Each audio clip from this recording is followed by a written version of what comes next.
আমেরিকার দম্ভ চূর্ণ, ইরান যুদ্ধে পেন্টাগনের দেউলিয়া দশা। আমেরিকা ভেবেছিল তারা অপারেশন এপিক ফিউরি দিয়ে ইরানকে গুড়িয়ে দেবে। মাত্র 40 দিনের যুদ্ধে ইরানকে নত যেন করার স্বপ্ন দেখাচ্ছিল ওয়াশিংটন, কিন্তু বিশ্ব দেখলো এক ঐতিহাসিক পরাজয়। পরাশক্তি আমেরিকার দম্ভ আর অহংকারকে পারস্য উপসাগরের নোনা জলে ডুবিয়ে দিয়েছে বীরের জাতি ইরান। পেন্টাগন কেবল যুদ্ধেই হারেনি, ইরানের ইস্পাত কঠিন প্রতিরোধের মুখে পড়ে আমেরিকার কৌশলগত অস্ত্রের ভাণ্ডার এখন প্রায় শূন্য। যে অত্যাধুনিক মিসাইল তারা জমিয়ে রেখেছিল চীনের বিরুদ্ধে যুদ্ধের জন্য, তার সিংহভাগ আজ ধ্বংসস্তূপে পরিণত হয়েছে ইরানের আকাশে। ওয়াশিংটনের পকেট আজ ফাঁকা, আর তাদের সামরিক শক্তির মেরুদণ্ড ভেঙে চুরমার। JASSMER এবং টমাহক 1000 মিসাইল ছুড়েও ইরান অপরাজিত। মার্কিন সামরিক থিঙ্ক ট্যাঙ্ক CSIS এবং নিউ ইয়র্ক টাইমসের রিপোর্ট খোলার পর পেন্টাগনের কর্তাদের রাতের ঘুম হারাম হয়ে গেছে। যুদ্ধের প্রথম 2 দিনেই আমেরিকা খরচ করে ফেলেছে $5.6 বিলিয়ন অস্ত্র, যা বিশ্বের অধিকাংশ দেশের বার্ষিক সামরিক বাজেটের চেয়েও বেশি। আর পুরো 40 দিনের যুদ্ধে তাদের খরচ হয়েছে প্রায় $100 বিলিয়ন। আমেরিকার সবচেয়ে ভয়ঙ্কর ও গোপন অস্ত্র কি? AGM-158B JASSMER একটির দাম $11 লাখ।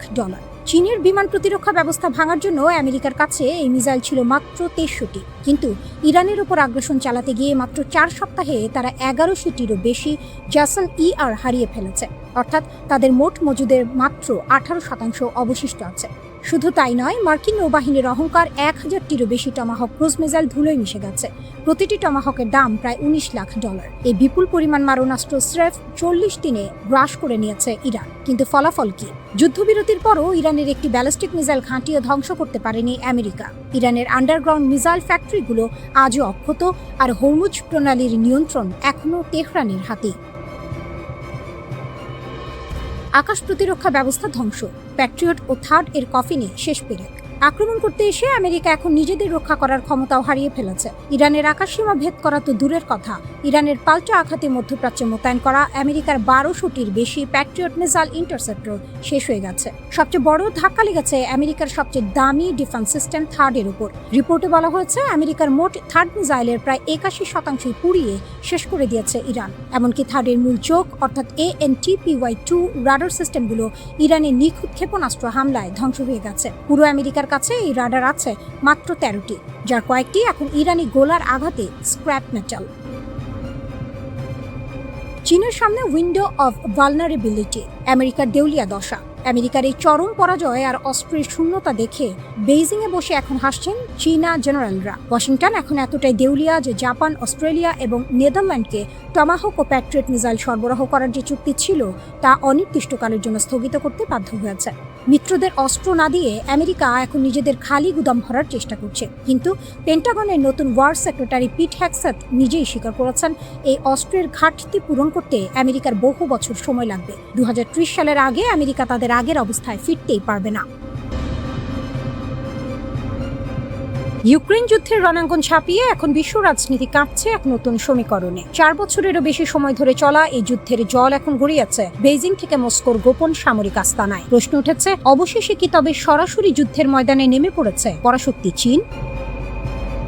পর্দার আড়ালে থেকে ভ্লাদিমির পুতিনের লাল ফৌজের হাত শক্ত করতে শি জিনপিং এর সামরিক বাহিনী যে ত্রিমাত্রিক চাল চালছে তা এখন পশ্চিমাদের রাতের ঘুম কেড়ে নিয়েছে। ওয়াশিংটন আর ন্যাটোর সমস্ত ষড়যন্ত্রের জাল ছিন্ন করে রাশিয়া ও চীন এখন বিশ্বমঞ্চে অবতীর্ণ হয়েছে এক অদম্য নায়কের ভূমিকায়, যারা একজোট হয়ে চ্যালেঞ্জ করছে মার্কিন আধিপত্য ও পশ্চিমাদের এতকালের একচ্ছত্র অপশাসনকে। 2022 সালের ফেব্রুয়ারিতে ইউক্রেনে রাশিয়ার বিশেষ সামরিক অভিযান শুরুর মূল অনুঘটক ছিল পশ্চিমা সামরিক জোট ন্যাটোর আগ্রাসী বিস্তার নীতি। ইউক্রেনকে ন্যাটোর সদস্যপদ দেওয়ার লোভ দেখিয়ে মূলত রাশিয়ার দোরগোড়ায় অস্ত্র মজুত করতে চেয়েছিল মার্কিন প্রশাসন, কিন্তু প্রেসিডেন্ট ভ্লাদিমির পুতিন সেই ষড়যন্ত্রের শুরুতেই আঘাত হানেন। মার্কিন প্রেসিডেন্ট ডোনাল্ড ট্রাম্প 24 ঘন্টার মধ্যে যুদ্ধ থামানোর প্রতিশ্রুতি দিয়ে দ্বিতীয় মেয়াদে ক্ষমতায় এলেও বাস্তবতার জমিতে ট্রাম্প প্রশাসন এখন পুরোপুরি কোণঠাসা। ইউক্রেনের সমরাষ্ট্রের মজুদ যখন শেষের দিকে, মার্কিন সহায়তা যখন তলানিতে, ঠিক তখনই দৃশ্যপটে হাজির হয়েছে বেইজিং মস্কোর অভেদ্য কৌশলগত বন্ধুত্ব। পশ্চিমা বিশ্লেষকরা যখন হিসাব মিলাতে ব্যস্ত যে রাশিয়া কিভাবে এত দীর্ঘ সময় ধরে একের পর এক সামরিক সফলতা পাচ্ছে, ঠিক তখনই ব্রিটিশ বার্তা সংস্থা রয়টার্স ফাঁস করেছে এক চাঞ্চল্যকর তথ্য। রয়টার্সের বোমা, চীনের গোপন ত্রিমাত্রিক প্রশিক্ষণ। ইউরোপীয় গোয়েন্দা নথির বরাতে জানা গেছে, চীন ও রাশিয়ার সামরিক সহযোগিতা এখন আর কেবল অর্থনৈতিক বা কূটনৈতিক স্তরে সীমাবদ্ধ নেই। এটি রূপ নিয়েছে সরাসরি কৌশলগত যুদ্ধবিদ্যায়। রাশিয়ার প্রতিরক্ষামন্ত্রী আন্দ্রেই বেলসভের এক গোপন ফরমান অনুযায়ী চীনের পিপলস লিবারেশন আর্মি সরাসরি রুশ সেনাদের বিশেষ প্রশিক্ষণ দিয়েছে। বেজিং এ অনুষ্ঠিত এই 3 সপ্তাহব্যাপী নিবিড় কর্মশালায় রাশিয়ার অন্তত 200 জন অভিজ্ঞ সেনা সদস্য অংশ নেন, যাদের একটি বড় অংশ বর্তমানে ইউক্রেনের ফ্রন্ট লাইনে যুদ্ধরত। চীন মূলত 3 ধরনের বিশেষায়িত ও সংবেদনশীল বিষয়ে রুশ বাহিনীকে শক্তিশালী করেছে। বায়োলজিক্যাল, জৈব যুদ্ধ কৌশল, শত্রু ভাবাপন্ন কোনো শক্তির জৈবিক অস্ত্রের মোকাবিলা এবং তা নিষ্ক্রিয় করার আধুনিক পদ্ধতি। কেমিক্যাল, রাসায়নিক প্রতিরক্ষা, যে কোনো ধরনের রাসায়নিক হামলার মুখে নিজেদের সুরক্ষিত রেখে পাল্টা আঘাত হানার কৌশল। রেডিওলজিক্যাল, তেজস্ক্রিয়তা ও পারমাণবিক কৌশল, শত্রুপক্ষের পারমাণবিক চুল্লি বা স্থাপনায় নিখুঁত আক্রমণ এবং নিজেদের তেজস্ক্রিয়তা থেকে বাঁচানোর বৈজ্ঞানিক বিদ্যা। এই ত্রিমাত্রিক প্রশিক্ষণ রাশিয়ার সামরিক সক্ষমতাকে এমন এক স্তরে নিয়ে গেছে, যেখানে ইউক্রেনের চেরনোবিল বিদ্যুৎ কেন্দ্রের কাছে থাকা পারমাণবিক জ্বালানি সংরক্ষণাগারের মতো স্পর্শকাতর স্থাপনায় নিখুঁত ক্ষেপণাস্ত্র হামলা চালাতে দ্বিধা করেনি রুশ বাহিনী। তেহরান থেকে মস্কো, মার্কিন পরাজয়ের নতুন মানচিত্র। চীন ও রাশিয়ার এই যৌথ শক্তির মোহরা কেবল ইউক্রেনেই সীমাবদ্ধ নয়। অতি সম্প্রতি মধ্যপ্রাচ্যে ইরানের বিরুদ্ধে যুদ্ধংদেহী মনোভাব দেখিয়ে মার্কিন প্রেসিডেন্ট ডোনাল্ড ট্রাম্প নিজের ভুল হারেই টের পাচ্ছেন। বিশ্লেষকদের দাবি, ইরানের মাটিতে মার্কিন ও ইসরায়েলি আগ্রাসন রুখে দিতে বেইজিং ও মস্কো সরাসরি তেহরানকে সামরিক ও কৌশলগত ব্যাকআপ দিয়েছিল। ফলাফল, যুদ্ধের ময়দানে মার্কিন রণকৌশল চরমভাবে ব্যর্থ হয়েছে এবং তেহরান এক অভাবনীয় কৌশলগত বিজয় লাভ করেছে।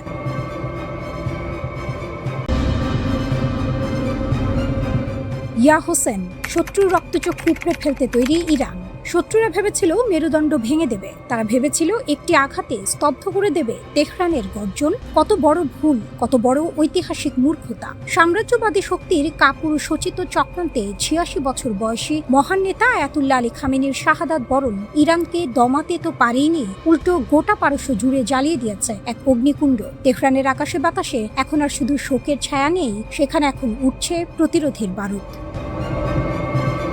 প্রতিটা ইরানের চোখে এখন অদম্য প্রতিশোধের আগুন। বিশ্বকে কাঁপিয়ে দিয়ে ইরানের সেনাপ্রধান মেজর জেনারেল আমির হাদামি বজ্রকণ্ঠে ঘোষণা করেছেন, এই জাতি কোনো পরিস্থিতিতেই মাথা নত করার জন্য তৈরি হয়নি। শত্রুর প্রতিটি রক্তচক্ষুকে উপেক্ষা করে এক অজয় শক্তির বার্তা নিয়ে গর্জে উঠেছে বীর দর্পে এগিয়ে চলা ইরানি জাতি। শত্রুপক্ষ হয়তো ভেবেছিল নেতার বিদায়ের পর ইরান দিশেহারা হয়ে পড়বে, কিন্তু তারা ভুলে গেছে এই জাতি শাহাদাতের রক্ত দিয়ে ইতিহাস লিখতে জানে। আয়াতুল্লাহ আলী খামেনির পুরো জীবনটাই ছিল সাহস, ত্যাগ আর দূরদর্শিতার এক বিরল উপাখ্যান। তিনি শুধু ইরানের নেতাই ছিলেন না, বিশ্বজুড়ে শোষিত ও মজলুম মানুষের জন্য ছিলেন এক অনুপ্রেরণার মশাল। শেষ মুহূর্ত পর্যন্ত তিনি সত্য ও ন্যায়ের পথ থেকে বিচ্যুত হননি। 1,50,00,000 ঢল, বিশ্বের বুকে সবচেয়ে বড় শক্তির প্রদর্শন। 4 জুলাই থেকে শুরু হওয়া এই দাফন প্রক্রিয়া কেবল কোনো শোক প্রকাশের আনুষ্ঠানিকতা নয়, এটি আসলে বিশ্বের বুকে ইরানের শক্তির এক ভয়ঙ্কর ও বিশাল প্রদর্শন। তেহরানের গ্র্যান্ড মাসাল্লায় সমবেত হতে যাচ্ছে 15 থেকে 20 মিলিয়ন, হ্যাঁ প্রায় 1.5 থেকে 2 কোটি মানুষ। বিশ্ববাসী তাকিয়ে দেখবে, নেতার বিদায় মানেই বিপ্লবের সমাপ্তি নয়, বরং এটি সাম্রাজ্যবাদের পতন ঘণ্টার এক নতুন অধ্যায়ের সূচনা মাত্র। এই ঐতিহাসিক মহাযাত্রা তেহরান থেকে শুরু হয়ে পৌঁছাবে পবিত্র শহর কোমে। সেখান থেকে সীমানা পেরিয়ে এই প্রতিরোধের আগুন ছড়িয়ে পড়বে ইরাকের কারবালা ও নাজাফের মতো ঐতিহাসিক স্থানগুলোতে। আগামী 9 জুলাই মাশহাদে চূড়ান্ত সমাধিস্থ করার আগ পর্যন্ত প্রতিটি রাজপথ পরিণত হবে মানুষের উত্তাল সমুদ্রে। ইরাক ও ইরানের এই অভূতপূর্ব যৌথ গণসমায়েত আসলে মার্কিন ইসরায়েলি ঐক্যের সমস্ত অপপ্রয়াসকে ধুলোয় মিশিয়ে দেওয়ার এক অঘোষিত যুদ্ধের মোহরা। আকাশ, স্থল ও জলসীমা সিল্ড, ভুল হিসাব করলেই ধ্বংস। ইরানের বীর সশস্ত্র বাহিনী ইতিমধ্যেই দেশের সীমান্ত সুরক্ষায় জারি করেছে সর্বোচ্চ সতর্কতা। স্থলভাগ থেকে পারস্য উপসাগরের জলসীমা এমনকি আকাশের প্রতিটি ইঞ্চি এখন ইরানি সেনার নিশ্ছিদ্র এবং কঠোর নজরদারিতে। ক্ষেপণাস্ত্রের ট্রিগারে হাত রেখে প্রস্তুত রয়েছে রিভলিউশনারি গার্ডস। সামরিক মুখপাত্র ব্রিগেডিয়ার জেনারেল মোহাম্মদ আকরাম ইনিয়াস স্পষ্ট ভাষায় বিশ্বকে হুঁশিয়ারি দিয়ে রেখেছেন, যদি কোনো দেশ বা বহির শক্তি ইরানের এই শোকের আবহাওয়াকে দুর্বলতা মনে করে কোনো ধরনের ভুল হিসাব নিকাশ করতে আসে, তবে তাদের জন্য অপেক্ষা করছে ইতিহাসের সবচেয়ে ভয়াবহ, নির্মম ও কঠোরতম জবাব। মানচিত্র থেকে চিরতরে মুছে যেতে পারে শত্রুর ঘাঁটি। ফেব্রুয়ারি মাসের সেই কালো দিন এবং ইরানের নতুন সূর্যোদয়। ফেব্রুয়ারি মাসের সেই কালো দিনে যুদ্ধের প্রথম আঘাতেই ইরান হারিয়েছিল তার অভিভাবককে, কিন্তু রক্তে যার প্রতিরোধ তাকে কি আর বুলেটে দমানো যায়? এই আঘাত ইরানের প্রতিটি নাগরিককে আরো বেশি সংহতিবদ্ধ করেছে, বুকের ভেতর জ্বালিয়ে দিয়েছে এক অপরাজেয় দেশপ্রেমের স্ফুরণ। রাতের অন্ধকার ছেড়ে আলোর রেখা টেনে কিয়েভের আকাশে নেমে এলো মৃত্যুর বার্তা। রাশিয়া যখন ওরিশনিক হাইপারসনিক ক্ষেপণাস্ত্র ছুড়ল ইউক্রেনের রাজধানীর বুকে, তখন বিশ্বের কাছে আরও একবার স্পষ্ট হলো মস্কো এই যুদ্ধে শুধু খেলছে না, খেলা বদলে দিচ্ছে। 4 বছর ধরে চলা রক্তক্ষয়ী এই সংঘাতে তৃতীয়বারের মতো ব্যবহৃত হলো এই মারণাস্ত্র। আর প্রতিবারই প্রশ্নটা উঠেছে, এই ক্ষেপণাস্ত্র ঠেকাবে কে? ওরিশনিক, বাংলায় যার অর্থ হেজেল গাছ, নামে যতটা নিরীহ শোনায়, মারণ ক্ষমতায় ততটাই ভয়ঙ্কর। এটি মূলত আন্তঃমহাদেশীয় ব্যালিস্টিক ক্ষেপণাস্ত্র RS-26 রুবেজ এর কোল থেকে জন্ম নেওয়া এক মধ্যম পাল্লার দানব। পুতিনের অস্ত্রাগারে এটি এমন একটি তাস যেটি একবার ছুড়ে দিলে প্রতিপক্ষের কাছে কার্যত কোনো জবাব নেই। বিশেষজ্ঞরা বলছেন এটি পারমাণবিক ও প্রচলিত উভয় ধরনের ওয়ারহেড বহনে সক্ষম, অর্থাৎ একটি অস্ত্র 2 রকম মৃত্যুর হুমকি। এই ক্ষেপণাস্ত্র ঠেকানো অসম্ভব। পুতিনের সেই দাবি এখন শুধু হুমকি নয়, কিয়েভের আকাশে পোড়া দালানের গল্প হয়ে দাঁড়িয়ে আছে। ওরিশনিকের সবচেয়ে বড় শক্তি তার গতি। ঘন্টায় 12,000 কিলোমিটারেরও বেশি বেগে ছুটে আসা এই ক্ষেপণাস্ত্রকে ম্যাক 10-এর বেশি গতিসম্পন্ন বলা হয়, অর্থাৎ শব্দের চেয়ে 10 গুণ দ্রুত। চোখের পলক ফেলার আগেই লক্ষ্যবস্তুতে পৌঁছে যায় এই আগুনের তীর। কিন্তু আরও ভয়ের কথা হলো এটি মাঝ আকাশেই গতিপথ পরিবর্তন করতে পারে। যে কোনো প্রচলিত আকাশ প্রতিরক্ষা ব্যবস্থার পক্ষে এটিকে ধাওয়া করা পাথর ছুঁড়ে বুলেট ঠেকানোর মতোই অর্থহীন। এক নয়, একসঙ্গে 6টি পর্যন্ত ওয়ারহেড বহন করতে পারে ওরিশনিক, আর প্রতিটি ওয়ারহেড আবার ভেঙে পড়তে পারে একাধিক ছোট উপ অস্ত্রে, যেন একটি বোমা থেকে জন্ম নেয় আরও কয়েকটি বোমা। একটি বিশাল এলাকা জুড়ে একই মুহূর্তে কয়েকটি ভিন্ন লক্ষ্যে আঘাত করার এই সক্ষমতা একে সাধারণ ব্যালিস্টিক ক্ষেপণাস্ত্র থেকে আলাদা করে সম্পূর্ণ ভিন্ন একটি বিভাগে দাঁড় করায়। 500 থেকে 5,500 কিলোমিটার পর্যন্ত পাল্লার এই অস্ত্র পশ্চিম ইউরোপের বেশিরভাগ শহরকেও তাত্ত্বিকভাবে নাগালের মধ্যে রাখে। এই ক্ষেপণাস্ত্রের আত্মপ্রকাশ ঘটেছিল 2024 সালের 21 নভেম্বর। সেদিন রাশিয়ার অস্ট্রাখান অঞ্চলের কাপুস্টিন ইয়ার পরীক্ষা কেন্দ্র থেকে উৎক্ষেপণ করে ইউক্রেনের ডিনিপ্রো শহরের একটি সামরিক শিল্প কারখানাকে গুঁড়িয়ে দেওয়া হয়। সেটি ছিল রণক্ষেত্রে ওরিশনিকের প্রথম পদধ্বনি, যা পশ্চিমা জোটের মেরুদণ্ডে একটা কাঁপুনি দিয়ে গিয়েছিল। তারপর থেকে প্রতিটি ব্যবহারেই রাশিয়া একটাই বার্তা দিয়ে এসেছে, আমাদের আটকাবে কে? পুতিন নিজেই দাবি করেছেন এই ক্ষেপণাস্ত্রে পারমাণবিক ওয়ারহেডের বদলে সাধারণ ওয়ারহেড ব্যবহার করলেও এর ধ্বংস ক্ষমতা একটি পারমাণবিক বিস্ফোরণের সমতুল্য। পশ্চিমা বিশ্লেষকরা এই দাবিকে অতিরঞ্জিত বলে উড়িয়ে দিতে চাইছেন। 2024 সালে যুক্তরাষ্ট্রের এক কর্মকর্তা এটিকে পরীক্ষামূলক আখ্যা দিয়ে বলেছিলেন, রাশিয়ার হাতে এই অস্ত্র খুব বেশি নেই, তাই যুদ্ধের গতি বদলে দেওয়ার সক্ষমতা এর নেই। কিন্তু কথা হলো, সংখ্যা কম হলেই কি ভয় কম? ওরিশনিক রাশিয়ার জন্য শুধু একটি অস্ত্র নয়, এটি একটি রাজনৈতিক বার্তা। শত্রুর দরজায় কড়া নাড়া, এবং সেই কড়া নাড়ার শব্দ এখন ন্যাটোর বৈঠক ঘর পর্যন্ত গিয়ে পৌঁছেছে। এটি রাশিয়ার একটি অট্টালিকা, মস্কোর গ্র্যান্ড ক্রেমলিন প্রাসাদের 1000 মাইল দূরে অবস্থিত।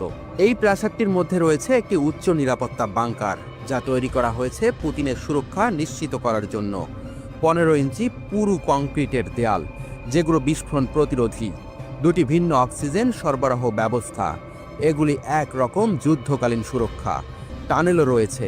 প্রাসাদের নিচে পাহাড়ের মধ্যে 130 থেকে 200 ফুট দীর্ঘ 2টি গোপন সুড়ঙ্গ, যাতে কোনো দুর্যোগের সময় পুতিন দ্রুত পালাতে পারেন। কিন্তু এর মধ্যে আর কি কি আছে? একটি চলমান পথ, যা বাংকার থেকে সরাসরি কৃষ্ণ সাগরের সৈকতে নিয়ে যায়, পুতিনকে দ্রুত পালাতে সাহায্য করবে। এই সুড়ঙ্গগুলির মধ্যে একাধিক বায়ু চলাচল শ্যাফট রয়েছে, রাসায়নিক আক্রমণের ক্ষেত্রে বাতাসকে পরিষ্কার রাখতে সাহায্য করবে। তাজা পানি সরবরাহ, পয়ঃনিষ্কাশন লাইন এবং অগ্নি নির্বাপক ব্যবস্থা কি নেই? সবচেয়ে মজার বিষয়, বিদ্যুৎ, ইন্টারনেট এবং ফোনের জন্য ব্যবহৃত কেবল সংরক্ষণ করার ব্যবস্থা রয়েছে। যদি কিছু ঘটে তাহলে সব কিছুই চালু থাকবে। প্রাসাদে রয়েছে একটি বিশাল অতিথি ঘর, একটি গির্জা এবং একটি লাউঞ্জ, যার মধ্যে একটি স্ক্রিপার পোলো রয়েছে। এসবই পুতিনের বিলাসিতার নিদর্শন। 2010 সালের শুরুতে একটি রাসায়নিক নির্মাণ সংস্থা মেট্রো স্টাইল পুতিনের প্রাসাদ এবং বাংকার খননের কাজ শুরু করেছিল। 10 বছর ধরে এই কাজ চলেছে। সেই সময়ই পুতিন তার নিরাপত্তা নিয়ে গভীর উদ্বেগে ছিলেন, বিশেষ করে যখন তিনি পশ্চিমের সাথে সম্পর্ক স্থাপন করার চেষ্টা করছিলেন। 2022 সালের মার্চ মাসের শেষ দিকের ঘটনা। দুটি বিমান রাশিয়ার আকাশে অদ্ভুতভাবে উড়ছিল। বিমানগুলো সাধারণত মস্কো, সেন্ট পিটার্সবার্গ এবং সোচির মধ্যে যাতায়াত করত। কিন্তু তখন ইউক্রেনে রাশিয়ার আক্রমণের 1 মাস পরে এই দুটি বিমান ভিন্ন এক রুটে উঠছিল। একটি ইয়েকাতেরিনবার্গ আর অন্যটি ম্যাগনিটোগোর্স্কে। কেন এই অদ্ভুত যাত্রা? ইয়েকাতেরিনবার্গ উফা ম্যাগনিটস্কার্স্কের মধ্যে এক রহস্যময় পাহাড় ইয়ানমান্তাউ, যা নিয়ে অনেকের ধারণা এখানে একটি গোপন বাংকার রয়েছে। ইয়ামান্তাউ দক্ষিণ উরালের সর্বোচ্চ পর্বত। কিছু মানুষ বিশ্বাস করেন এটি রাশিয়ার রাজনৈতিক আভিজাত্যের জন্য একটি ভূগর্ভস্থ সুরক্ষিত স্থান। ঠান্ডা যুদ্ধের সময় সোভিয়েতরা এখানে একটি বিশাল বাংকার তৈরি করেছিল, যেখানে রাজনৈতিক নেতা এবং সেনা কর্মকর্তারা পারমাণবিক আক্রমণের সময় আশ্রয় নিতে পারবেন। কিন্তু 1990-এর দশকে মার্কিন গোয়েন্দা উপগ্রহের মাধ্যমে জানা যায় যে রাশিয়া এই বাংকারে আবার কাজ শুরু করেছে। 30 বছর পরও কেউ বলছেন এখানে নির্মাণ কাজ দ্রুত চলছে। 2021 সালে মেজগোরিয়ে নামক শহরে ভারী নির্মাণ যানবাহন দেখা যায়, যার মধ্যে রাশিয়ার প্রতিরক্ষা মন্ত্রণালয়ের একটি চুক্তিবদ্ধ কোম্পানি কাজ করছিল। এগুলোর উদ্দেশ্য ছিল একটি বিশাল ভূগর্ভস্থ কমপ্লেক্সের সম্প্রসারণ। পুতিনের প্রাসাদ অত্যন্ত গোপন এবং মহামূল্যবান, মূলত একটি সুরক্ষিত বাংকারের অংশ বলে ধারণা করা হয়। প্রয়াত নাভালনি এই প্রাসাদ নিয়ে তদন্ত করেছেন এবং সেখানে গোপন সুড়ঙ্গ এবং বিশেষ সুবিধা খুঁজে পেয়েছেন, যা পারমাণবিক আক্রমণের হাত থেকে রক্ষা করার জন্য তৈরি। পারস্য উপসাগরে মার্কিন রণতরী যখন বুক ফুলিয়ে টহল দিচ্ছে, তখন তেহরানের ভূগর্ভস্থ বাংকার থেকে একটাই বার্তা উঠে আসছে, আসো, কিন্তু ফিরে যেতে পারবে কিনা জানি না। ইসরায়েলের প্রতিরক্ষামন্ত্রী কাটজ এবং আইডিএফ এর শীর্ষ কমান্ডাররা সম্প্রতি এমন একটি সতর্কবার্তা দিয়েছেন, ইরান প্রথমে আঘাত করতে পারে। অপেক্ষায় বসে থাকা নয়, বরং প্রি-এম্পটিভ স্ট্রাইক, মানে আমেরিকা বা ইসরায়েল সরাসরি আক্রমণ না করলেও যদি কূটনৈতিক আলোচনা ভেঙে পড়ে, তেহরান নিজেই প্রথম ঘুঁটি চালাতে পারে। জেরুজালেম পোস্টের রিপোর্ট বলছে এই সম্ভাব্য হামলার সবচেয়ে বড় শিকার হবে উপসাগরীয় আরব দেশগুলো এবং ইসরায়েল নিজে।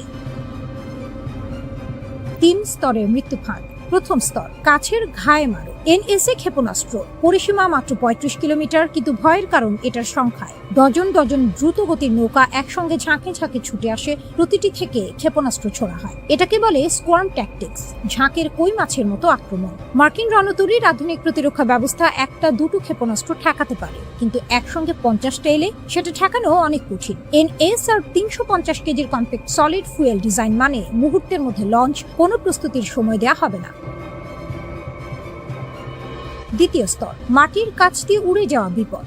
নূর এবং কাদের, এই 2 ক্ষেপণাস্ত্র ইরানের উপকূল রক্ষার মূল খুঁটি। নূর মাটি থেকে মাত্র 5 মিটার উচ্চতায় উড়ে যায়, রাডার ধরতে পারে না, কারণ সমুদ্রের ঢেউয়ের আড়ালে এটা প্রায় অদৃশ্য। আঘাতের মাত্র কয়েক সেকেন্ড আগে শত্রুর স্ক্রিনে ধরা পড়ে, তখন আর কিছু করার থাকে না। 120 কিলোমিটার পরিসীমায় ফ্রিগেট থেকে শুরু করে বড় যুদ্ধ জাহাজ সব এর লক্ষ্য। কাদের আরো দূরে মারে, 200 থেকে 300 কিলোমিটার। ইলেকট্রনিক জ্যামিং করলেও জিপিএস গাইডেন্সে ঠিকঠাক গন্তব্যে পৌঁছায়, মানে শত্রু সিগন্যাল বিভ্রাট করলেও এটা থামে না। তৃতীয় স্তর, 1000 কিলোমিটার দূর থেকে মৃত্যু। কাদের 380, এটাই ইরানের সবচেয়ে বড় তুরুপের তাস। পরিসীমা 1000 কিলোমিটারের বেশি। একজন অপারেটর মিনিটের মধ্যে লঞ্চ করতে পারে। ট্রাক থেকে ছোড়া যায়, মানে যে কোনো জায়গা থেকে যে কোনো মুহূর্তে। ইলেকট্রনিক জ্যামিং প্রতিরোধী, এই একটি ক্ষেপণাস্ত্র আরব সাগরে থাকা লক্ষ্যবস্তুতে আঘাত করতে পারে। সবচেয়ে চালাক অস্ত্র। অস্ত্রের দুনিয়ায় একটি বিশেষ মর্যাদা আছে হরমুজ সিরিজের। হরমুজ 1 শত্রু রাডার থেকে নির্গত তরঙ্গ ধরে সেদিকে ছুটে যায়, মানে যুদ্ধজাহাজ রাডার চালু রাখলে সেটাই তার মৃত্যুর কারণ হয়, আর রাডার বন্ধ করলে সে নিজেই অন্ধ হয়ে যায়। এই হলো ইরানের কৌশল, শত্রুকে দুটো খারাপ বিকল্পের মাঝখানে ফেলে দাও। হরমুজ 2 আরো এক ধাপে গিয়ে এটা নিজেই লক্ষ্য খোঁজে, ট্র্যাক করে, আঘাত করে। ম্যাপ 5 গতিতে, মানে শব্দের 5 গুণ বেগে ছুটে আসা এই ক্ষেপণাস্ত্র 300 কিলোমিটার দূর থেকে একযোগে একাধিক দিক থেকে আসতে পারে। আবু মাহদি, কৃত্রিম বুদ্ধিমত্তার অস্ত্র। ইরানের সবচেয়ে আধুনিক নৌ ক্ষেপণাস্ত্র হলো আবু মাহদি। 1000 কিলোমিটার পরিসীমা, 400 কেজির ওয়ারহেড। এটা স্থল, সমুদ্র বা আকাশ যে কোনো জায়গা থেকে ছোড়া যায়। কিন্তু এর সবচেয়ে ভয়ের দিক হলো এআই সহায়তা নেভিগেশন। উঠতে উঠতে নিজের পথ বদলাতে পারে। শত্রু মিসাইল ডিফেন্স সিস্টেম যদি একটি পথ রোধ করে, এটা অন্য পথে ঘুরে যায়। অতি নিচু উচ্চতায় উঠতে পারায় রাডার ধরতে পারে না।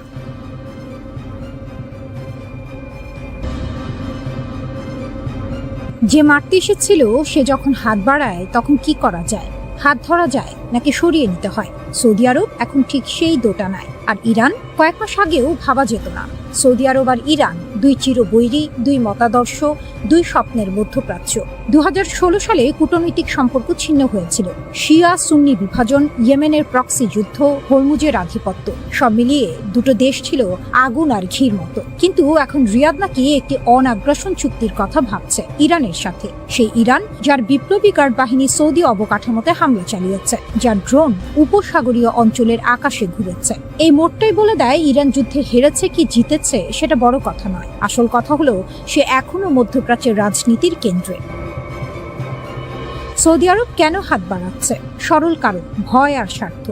সৌদি অর্থনীতির মেরুদণ্ড এখনো তেল। ভিশন 2030 সালের বড় স্বপ্ন আছে, পর্যটন, বিদেশি বিনিয়োগ, নিয়ম সহ। কিন্তু সেই স্বপ্ন দাঁড়িয়ে আছে একটাই ভিত্তির উপর, আঞ্চলিক স্থিতিশীলতা। ইরানের ড্রোন যখন উপসাগরীয় আকাশে ওড়ে, বিদেশি বিনিয়োগকারীরা তখন রিয়াদের বদলে সিঙ্গাপুর দেখে।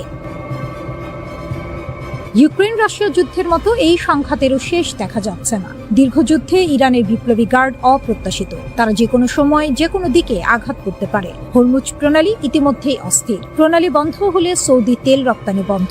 সেটা শুধু অর্থনীতির ধাক্কা নয়, মোহাম্মদ বিন সালমানের সমস্ত পরিকল্পনার কফিনে শেষ পেরে। তাই রিয়াদ 1975 সালের হেলসিঙ্কি চুক্তির মডেল দেখছে, যেখানে স্নায়ু যুদ্ধের মাঝে আমেরিকা আর সোভিয়েত ইউনিয়ন একটা কাঠামো বানিয়েছিল। সরাসরি যুদ্ধ এড়াও, কথা বলতে থাকো, বাণিজ্য চালু রাখো। ইরান সেই হিসেবটা বোঝে এবং নিজের সুবিধা মতো ব্যবহার করতে চায়। ইরান যা পাচ্ছে বিনামূল্যে। সৌদি আরব যদি চুক্তিতে আসে, ইরান একটি বৈধতা পায়, আঞ্চলিক শক্তি হিসেবে স্বীকৃতি। বছরের পর বছর নিষেধাজ্ঞা সয়ে যুদ্ধের মুখে দাঁড়িয়েও যে দেশ এখনো টিকে আছে, প্রতিবেশী মহাশক্তি তার সাথে চুক্তি করতে আসছে, এর চেয়ে বড় কূটনৈতিক জয় কি হতে পারে?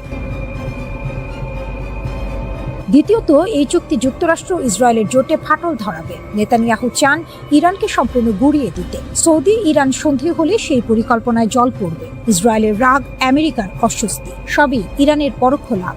তৃতীয়ত, চুক্তির শর্তে সৌদি আরব থেকে মার্কিন সামরিক ঘাঁটি সরানোর দাবি উঠবে। ইরান বরাবরই এই ঘাঁটিগুলোকে সরাসরি হুমকি মনে করে। চুক্তির ছদ্মবেশে এই দাবি আদায় করতে পারলে সেটা হবে বড় কূটনৈতিক ফসল।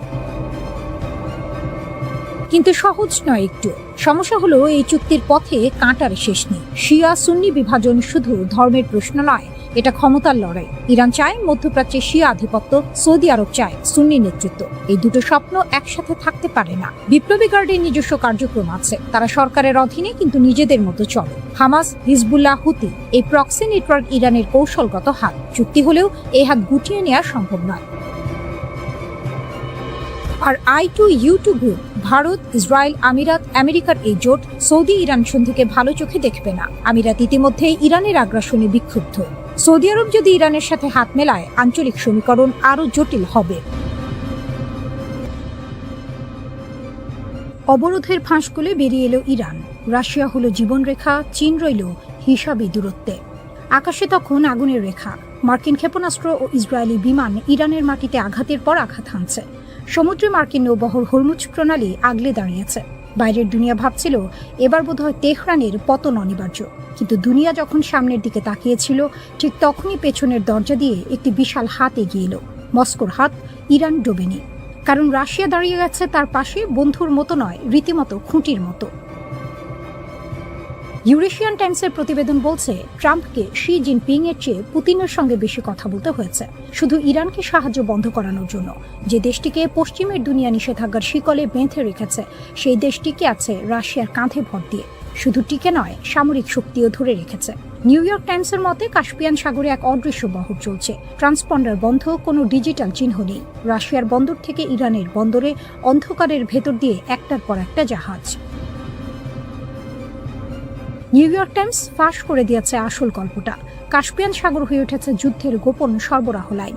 রাশিয়ার আস্ট্রাখান ও মাখাচ কালা বন্দর থেকে ইরানের বান্দার আনজালিতে রাত দিন জাহাজ চলছে। ট্রান্সপন্ডার বন্ধ, কোনো ডিজিটাল পদচিহ্ন নেই, যেন জলের ওপর হাঁটা মেঘের মতো অদৃশ্য। এই ডার্ক ফ্লিট ইরানের কাছে পৌঁছে দিচ্ছে ড্রোনের যন্ত্রাংশ, গম, ভুট্টা, সূর্যমুখী তেল। যুদ্ধের সময় যা না হলে দেশ চলে না।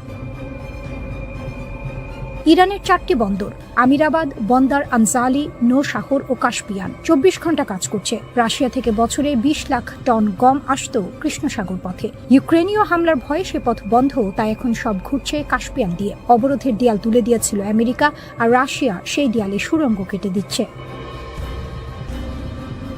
চীন হলো সেই বন্ধু যে বিপদের দিনে পাশে থাকে কিন্তু ঘরে ঢোকে না। ট্রাম্পের সঙ্গে বেইজিং সফরে শি জিনপিং সম্মত হয়েছেন ইরানের যুদ্ধ থামা উচিত, কারণ চীনই ইরানের 1 নম্বর তেল আমদানিকারক। যুদ্ধ দীর্ঘস্থায়ী হলে তার নিজের পেটে লাগবে।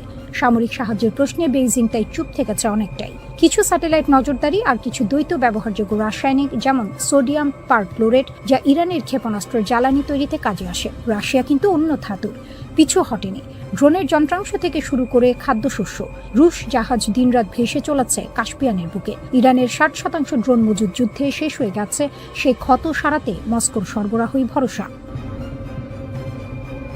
ইরান যুদ্ধ শুরু হওয়ার পর এই প্রথম পুতিন গেলেন বেজিং। দুই নেতার বৈঠকে পুতিন বললেন, রাশিয়া চীন সম্পর্ক এখন সত্যিকার অর্থেই অভূতপূর্ব পর্যায়ে। রুবেল ও ইউয়ানে লেনদেন করে দুই দেশের বাণিজ্য $200 বিলিয়ন পার করে গেছে। ডলারকে পাশ কাটিয়ে এক নতুন অর্থনৈতিক জগৎ গড়ে উঠছে, আর তার ভেতরে ইরানও নিঃশব্দে আশ্রয় খুঁজে নিচ্ছে। পুতিন স্পষ্টই বললেন, এই জোট কারো বিরুদ্ধে নয়, কিন্তু ওয়াশিংটন ভালো করেই জানে কথাটা কাকে উদ্দেশ্য করে বলা। এসসিও, ব্রিক্স, জাতিসংঘ প্রতিটি মঞ্চে রাশিয়া ও চীন একসঙ্গে হাঁটছে, আর ইরান সেই ছায়ায় দাঁড়িয়ে দম নিচ্ছে।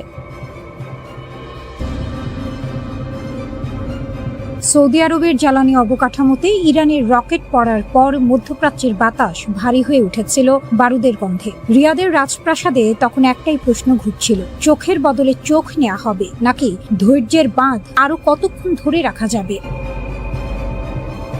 সেই মুহূর্তে পাকিস্তান এগিয়ে এলো ঢাল হাতে। ইরান এমন এক খেলোয়াড় যে বাঘে ছুলে 18 খাঁ দেওয়ার নীতিতে বিশ্বাস করে। তেহরান জানে সরাসরি যুদ্ধে আমেরিকার সঙ্গে পারবে না, কিন্তু ছায়া যুদ্ধে, প্রক্সি আঘাতে, নির্ভুল টার্গেটে আঘাত হানতে সে ওস্তাদ। সৌদি আরবের জ্বালানি স্থাপনায় হামলা ছিল সেই কৌশলেরই অংশ। একটি বার্তা পাঠানো, তোমার সবচেয়ে দামি সম্পদ আমার নাগালে। রিয়াদ বুঝে গেল এই মুহূর্তে মরার উপর খাড়ার ঘা মেনে বসে থাকলে চলবে না। দরকার একটি নির্ভরযোগ্য পেশি শক্তি, এমন কেউ যে শুধু কাগজে কলমে মিত্র নয়, সত্যিকারের রণাঙ্গনে দাঁড়াবে। সেই ডাকে সাড়া দিলেও পাকিস্তান।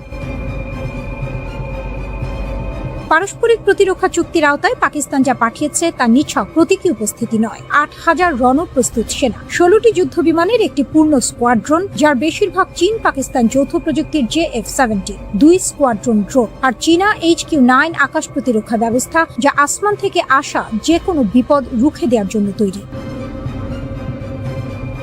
পাকিস্তান ও সৌদি আরবের সামরিক সহযোগিতা নিয়ে বড় একটি পদক্ষেপ নেওয়া হয়েছে। এটিকে তারা একটি শক্তিশালী ও যুদ্ধের জন্য প্রস্তুত বাহিনী হিসেবে বর্ণনা করছে। মূল লক্ষ্য হলো ভবিষ্যতে সৌদি আরব কোনো হামলার মুখে পড়লে পাকিস্তান সরাসরি তাদের সহায়তা করবে। তবে এ বিষয়ে এখনো পাকিস্তানের সেনাবাহিনী, পররাষ্ট্র মন্ত্রণালয় কিংবা সৌদি সরকারের গণমাধ্যম বিভাগ কেউই আনুষ্ঠানিকভাবে কিছু বলেনি। গত বছর দুই দেশের মধ্যে একটি প্রতিরক্ষা চুক্তি সই হয়। এই চুক্তির বিস্তারিত গোপন রাখা হলেও একটি বিষয় পরিষ্কার, যদি কোনো দেশ আক্রান্ত হয় তাহলে অন্য দেশ তার পাশে দাঁড়াবে। পাকিস্তানের প্রতিরক্ষা মন্ত্রী খাজা আসিফ আগেই ইঙ্গিত দিয়েছিলেন, এই চুক্তির মাধ্যমে সৌদি আরব পাকিস্তানের পারমাণবিক সুরক্ষার আওতায় চলে এসেছে। কর্মকর্তাদের তথ্য অনুযায়ী পাকিস্তান ইতোমধ্যে প্রায় 16টি যুদ্ধ বিমান পাঠিয়েছে, যার বেশিরভাগই JF-17, যা চীনের সঙ্গে যৌথভাবে তৈরি। এগুলো গত এপ্রিলের শুরুতে সৌদি আরবে পৌঁছায়। এর পাশাপাশি 2 স্কোয়াড্রন ড্রোনও পাঠানো হয়েছে। শুধু বিমান নয়, প্রায় 8000 সেনাও মোতায়েন করা হয়েছে। প্রয়োজনে আরো সেনা পাঠানোর প্রস্তুতিও রয়েছে। এছাড়া চীনের তৈরি HQ-9 আকাশ প্রতিরক্ষা ব্যবস্থাও সেখানে পাঠানো হয়েছে। এসব সামরিক সরঞ্জাম পাকিস্তানের সেনা কর্মকর্তারাই পরিচালনা করছেন, আর এর খরচ বহন করছে সৌদি আরব। তবে জানা গেছে, ইরানের সঙ্গে উত্তেজনার প্রেক্ষাপটে সেখানে থাকা পাকিস্তানি সামরিক কর্মকর্তারা মূলত উপদেষ্টা ও প্রশিক্ষকের ভূমিকা পালন করছেন। এর আগে থেকেই একটি পুরনো চুক্তির আওতায় সৌদি আরবে হাজারো পাকিস্তানি সেনা ছিল। নতুন করে পাঠানো বাহিনী তাদের সঙ্গে যুক্ত হয়েছে। একজন কর্মকর্তা জানিয়েছেন, চুক্তি অনুযায়ী প্রয়োজনে সর্বোচ্চ 80,000 পাকিস্তানি সেনা সৌদি আরবে মোতায়েন করা সম্ভব, যা দেশটির সীমান্ত নিরাপত্তায় বড় ভূমিকা রাখতে পারে। চুক্তিতে পাকিস্তানের যুদ্ধ জাহাজ পাঠানোর ব্যবস্থাও রাখা হয়েছে, যদিও এখনো কোনো যুদ্ধ জাহাজ সেখানে গেছে কিনা তা নিশ্চিত নয়।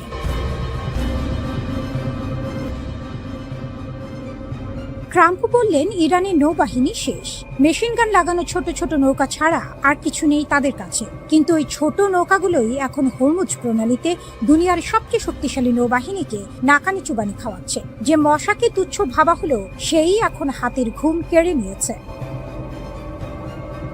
পশ্চিমা বিশ্লেষকরা ইরানের এই বহরকে ডাকেন মশা নৌবহর বলে। নামটা যতটা খোঁচানোর জন্য ততটাই সত্য। একটি মশা কামড়ালে রক্ত নেওয়ার আগে শতবার এদিক সেদিক উড়ে বিরক্ত করে, ভনভন করে, আর ধরা যায় না। হরমুজে ইরানের এই স্পিডবোটগুলো ঠিক তেমনই। ঝাঁকে ঝাঁকে আসে, গোলাগুলি করে পালায়, মাইন পেতে রাখে, বিভ্রান্তি ছড়ায়, তারপর উঠাও। ইরানের দক্ষিণ উপকূলের গুহা, খাঁড়ি, ভূগর্ভস্থ সুড়ঙ্গে লুকিয়ে থাকে, স্যাটেলাইটের চোখেও পড়ে না।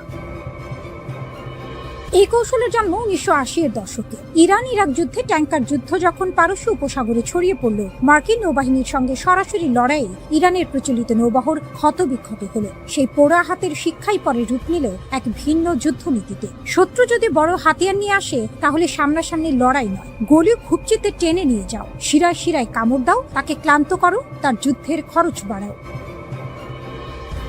ইসলামিক রিভলিউশনারি গার্ড কোর বা IRGC আজ সেই কৌশলের পরিপক্ক রূপ চালাচ্ছে। ইউনিভার্সিটি অফ টেনেসের অধ্যাপক সাইদ গোলকার বলছেন, IRGC জানে প্রচলিত যুদ্ধে আমেরিকাকে হারানো সম্ভব নয়, তাই তাদের লক্ষ্য ভিন্ন। হরমুজ প্রণালীকে এতটাই বিপজ্জনক করে তোলো যে বাণিজ্যিক জাহাজগুলো এই পথ ছেড়ে দেয়াই শ্রেষ্ঠ মনে করুক। বিমার খরচ আকাশ ছোঁয়া হলে, ঝুঁকির গন্ধ থাকলে জাহাজ মালিকরা এমনি পালাবে, গুলি করার দরকার নেই। হিসাবটা কাজ দিয়েছে। হরমুজ প্রণালীতে আজ প্রতিদিন গড়ে মাত্র 10টি জাহাজ চলছে। স্বাভাবিক সময়ে এই সংখ্যা ছিল 60টি। রয়্যাল নেভি বলছে যুদ্ধ পূর্ব সময়ের তুলনায় চলাচল কমেছে 90%-এরও বেশি। জাতিসংঘের হিসাবে প্রায় 1,500 জাহাজ ও 20,000 নাবিক আটকা পড়েছে এই অবরোধের জালে। বিশ্বের তেল সরবরাহে যে ধাক্কা লেগেছে, কোনো বিশ্লেষক এটাকে ইতিহাসের সবচেয়ে বড় ধাক্কা বলে চিহ্নিত করছেন। আর এই মশা নৌবহরের আকার সঠিক সংখ্যা কেউ জানে না। অনুমান বলছে 500 থেকে 1000-এরও বেশি। অনেকগুলো আগে ছিল মাছ ধরার নৌকা, সেগুলোতে এখন মেশিন গান, রকেট, জাহাজ বিধ্বংসী ক্ষেপণাস্ত্র বসানো। সস্তায় তৈরি, সহজে বদলানো যায়। একটি ডুবলে 10টি প্রস্তুত। আর মার্কিন নৌবাহিনীকে পাল্টে দিতে মাঠে নামাতে হচ্ছে কোটি কোটি ডলারের ডিস্ট্রয়ার, হেলিকপ্টার, টহল বিমান। হাডসন ইনস্টিটিউটের গবেষক কান কাসাপোগলু লিখেছেন, এটাই ইরানের আসল কৌশলগত জয়। কম খরচে প্রতিপক্ষের বেশি খরচ করাও। পানির নিচু তলে ভাসমান এই নৌকাগুলো রাডারেও ধরা পড়ে না সহজে। কাছে না আসা পর্যন্ত শনাক্ত করা কঠিন। যখন বোঝা যায় তখন হয়তো অনেক দেরি হয়ে গেছে। আর নৌ মাইনের আতঙ্ক, আলাদা মাইন আছে কি নেই সেই ভয়েই জাহাজ চলাচল আটকে যায়। মাইন পরিষ্কার করতে সময় লাগে অনেক। সম্প্রতি একটি মার্কিন মালিকানাধীন পণ্যবাহী জাহাজ দোহার কাছে অজ্ঞাত ক্ষেপণাস্ত্রের আঘাতে আগুন লেগেছে। অস্ত্রবিরতির পরও হামলা থামেনি। ওয়াশিংটন ইরানের ওপর নতুন অবরোধ দিলে পরিস্থিতি আবার উল্টো দিকে গেছে।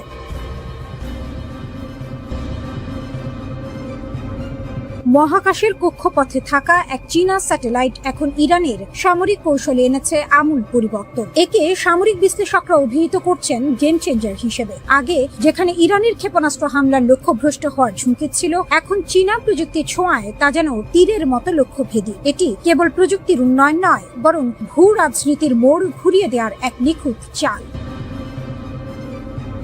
ইরানের জন্য চীনের আর্থ আই প্রতিষ্ঠানের তৈরি TWO-1B স্পাইস স্যাটেলাইট যেন মেঘ না চাইতেই জল হয়ে এসেছে। 0.5 মিটার রেজলিউশনের এই দানবীয় চোখ এখন মার্কিন ও মিত্র বাহিনীর প্রতিটি নড়াচড়া রেকর্ড করছে। সৌদি আরবের প্রিন্স সুলতান এয়ারবেস হোক কিংবা জর্ডানের মুয়াফফাক সালতান ঘাঁটি, সবই এখন এই স্যাটেলাইটের রিয়েল টাইম নজরদারিতে। আগে মার্কিন ঘাঁটিগুলোর অবস্থান ছিল গোপন, এখন সেই গোপন তথ্যগুলো ইরানের কাছে হাড়ির খবরের মতো পরিষ্কার।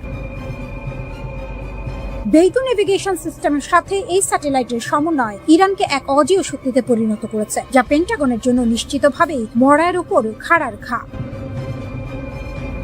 এই নতুন প্রযুক্তিগত উন্নতির ফলে ইরান এখন হামলার আগে যেমন লক্ষ্যবস্তু সুনির্দিষ্ট করতে পারছে, তেমনি হামলার পরবর্তী ক্ষয়ক্ষতি যাচাইও 1 সেকেন্ড সময় নষ্ট করছে না। এটি তাদের প্রক্সি গোষ্ঠীগুলোর সক্ষমতা বহুগুণ বাড়িয়ে দিয়েছে। পশ্চিমা প্রতিরক্ষা ব্যবস্থা, যা এতদিন তাদের আকাশসীমা নিয়ে নিশ্চিত ছিল, এখন তারা পড়েছে শাখের করাতের মুখে। পেছনে ফিরলে বিপদ, সামনে এগুলে ঝুঁকি।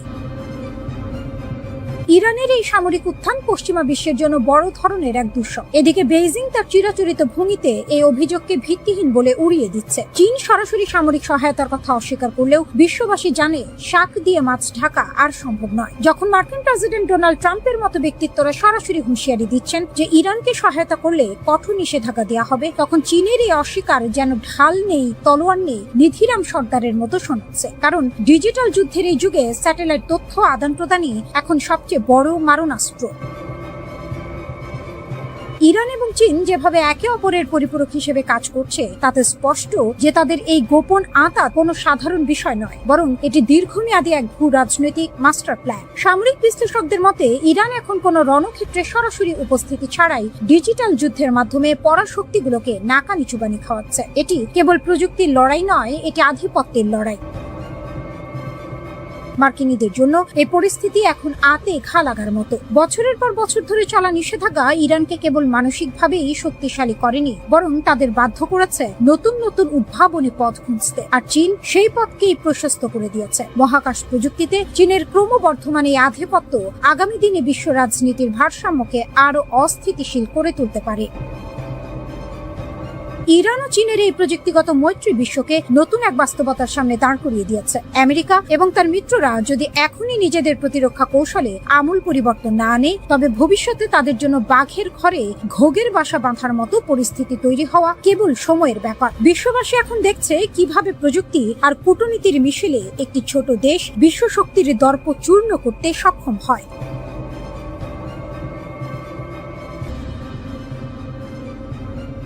হরমুজে দম্ভ চূর্ণ, মার্কিন সেনাদের পিছু হটাতে বাধ্য করল আইআরজিসি। মার্কিন বাহিনীর দম্ভ আর ইরানের অদম্য প্রতিরোধের লড়াইয়ে হরমুজ প্রণালী আজ বিশ্ব রাজনীতির হাড়ের খবর হয়ে দাঁড়িয়েছে। মার্কিন বাহিনী একটি ইরানি বাণিজ্যিক জাহাজে গুলি চালিয়ে উত্তেজনার পারদ চরমে তুলেছিল, কিন্তু ইট মারলে পাটকেল খেতে হয়। এই প্রবাদটি যেন আবারও সত্যি হলো। আইআরজিসির দ্রুত ও কড়া প্রতিক্রিয়ার মুখে মার্কিন সেনারা লেজ গুটিয়ে এলাকা ছাড়তে বাধ্য হয়েছে। ওমান সাগরের অদূরে মার্কিন বাহিনী হঠাৎ করে একটি ইরানি বাণিজ্যিক জাহাজ লক্ষ্য করে গুলি চালায়। তাদের উদ্দেশ্য ছিল জাহাজটিকে ইরানি জলসীমায় ফিরতে বাধ্য করা। মার্কিনীদের এই আগ্রাসন ছিল মূলত হরমুজ প্রণালী বন্ধের প্রতিশোধ। তাদের এই শাক দিয়ে মাছ ঢাকা কৌশলের দিন ফুরিয়েছে। আইআরজিসির নৌ ইউনিটগুলো ঘটনাস্থলে উপস্থিত হয়ে এমন দ্রুত ও কড়া জবাব দেয় যে মার্কিন সেনাদের পিছু হটা ছাড়া আর কোনো গত্যন্তর ছিল না। ইসরায়েলকে সঙ্গে নিয়ে মার্কিন যুক্তরাষ্ট্র যে যুদ্ধ শুরু করেছিল তার লক্ষ্য অর্জনে তারা আকাশ কুসুম কল্পনা করেছিল, কিন্তু ইরানের প্রতিরোধ ভাঙতে না পেরে তারা এখন দিশেহারা। ইরানের পক্ষ থেকে হরমুজ প্রণালীতে কড়াকড়ি আরোপ করায় বিশ্ববাজারে তেলের সরবরাহ 1/5 ব্যাহত হয়েছে। এটি মার্কিনীদের জন্য গোদের ওপর বিস্ফোরা হয়ে দাঁড়িয়েছে। গত সপ্তাহে ইরান সাময়িকভাবে কিছু বাণিজ্যিক জাহাজের জন্য রাস্তা খুলে দিলেও মার্কিনীদের ধূর্ততা সেই পথ রুদ্ধ করে দিয়েছে। গত 8 এপ্রিল প্রেসিডেন্ট ডোনাল্ড ট্রাম্প একটি যুদ্ধবিরতির ঘোষণা দিয়েছিলেন। শর্ত ছিল অবরোধ তুলে নেওয়া হবে, কিন্তু মার্কিন যুক্তরাষ্ট্র সেই শর্তের তোয়াক্কা না করে উল্টো ইরানি বন্দর ও জাহাজগুলোর ওপর নৌ অবরোধ বহাল রেখেছে। এই বিশ্বাসঘাতকতা সহ্য করার পাত্র ইরান নয়। ফলস্বরূপ আইআরজিসি ঘোষণা দিয়েছে যতক্ষণ না এই অন্যায় অবরোধ প্রত্যাহার করা হচ্ছে ততক্ষণ হরমুজ প্রণালী থাকবে সম্পূর্ণ রুদ্ধ। পরিস্থিতি এমন পর্যায়ে পৌঁছেছে যে ইরান বতসোয়ানা এবং অ্যাঙ্গোলার পতাকাবাহী ট্যাঙ্কার হরমুজ প্রণালীতে আটক করে ফিরিয়ে দিয়েছে। এটি স্পষ্ট যে ইরান আর কারো রক্তচক্ষুকে পরোয়া করছে না। মার্কিন অবরোধের জবাবে তাদের এই চোখে আঙুল দিয়ে দেখানো জবাব বিশ্ব মোড়লদের হিসাব নিকাশ পাল্টে দিয়েছে। মধ্যপ্রাচ্যের এই রণক্ষেত্রে মার্কিনীদের সামরিক ব্যর্থতা এখন দিনের আলোর মতো পরিষ্কার। যে শক্তি প্রদর্শনের মাধ্যমে তারা ইরানের অর্থনীতিকে পঙ্গু করতে চেয়েছিল তা এখন তাদেরই মরার ওপর খাড়ার ঘা হয়ে দাঁড়িয়েছে। ইরান প্রমাণ করেছে যে ভূ রাজনীতির এই দাবার বোর্ডে তারা শুধু ঘুঁটি নয়, বরং প্রধান খেলোয়াড়।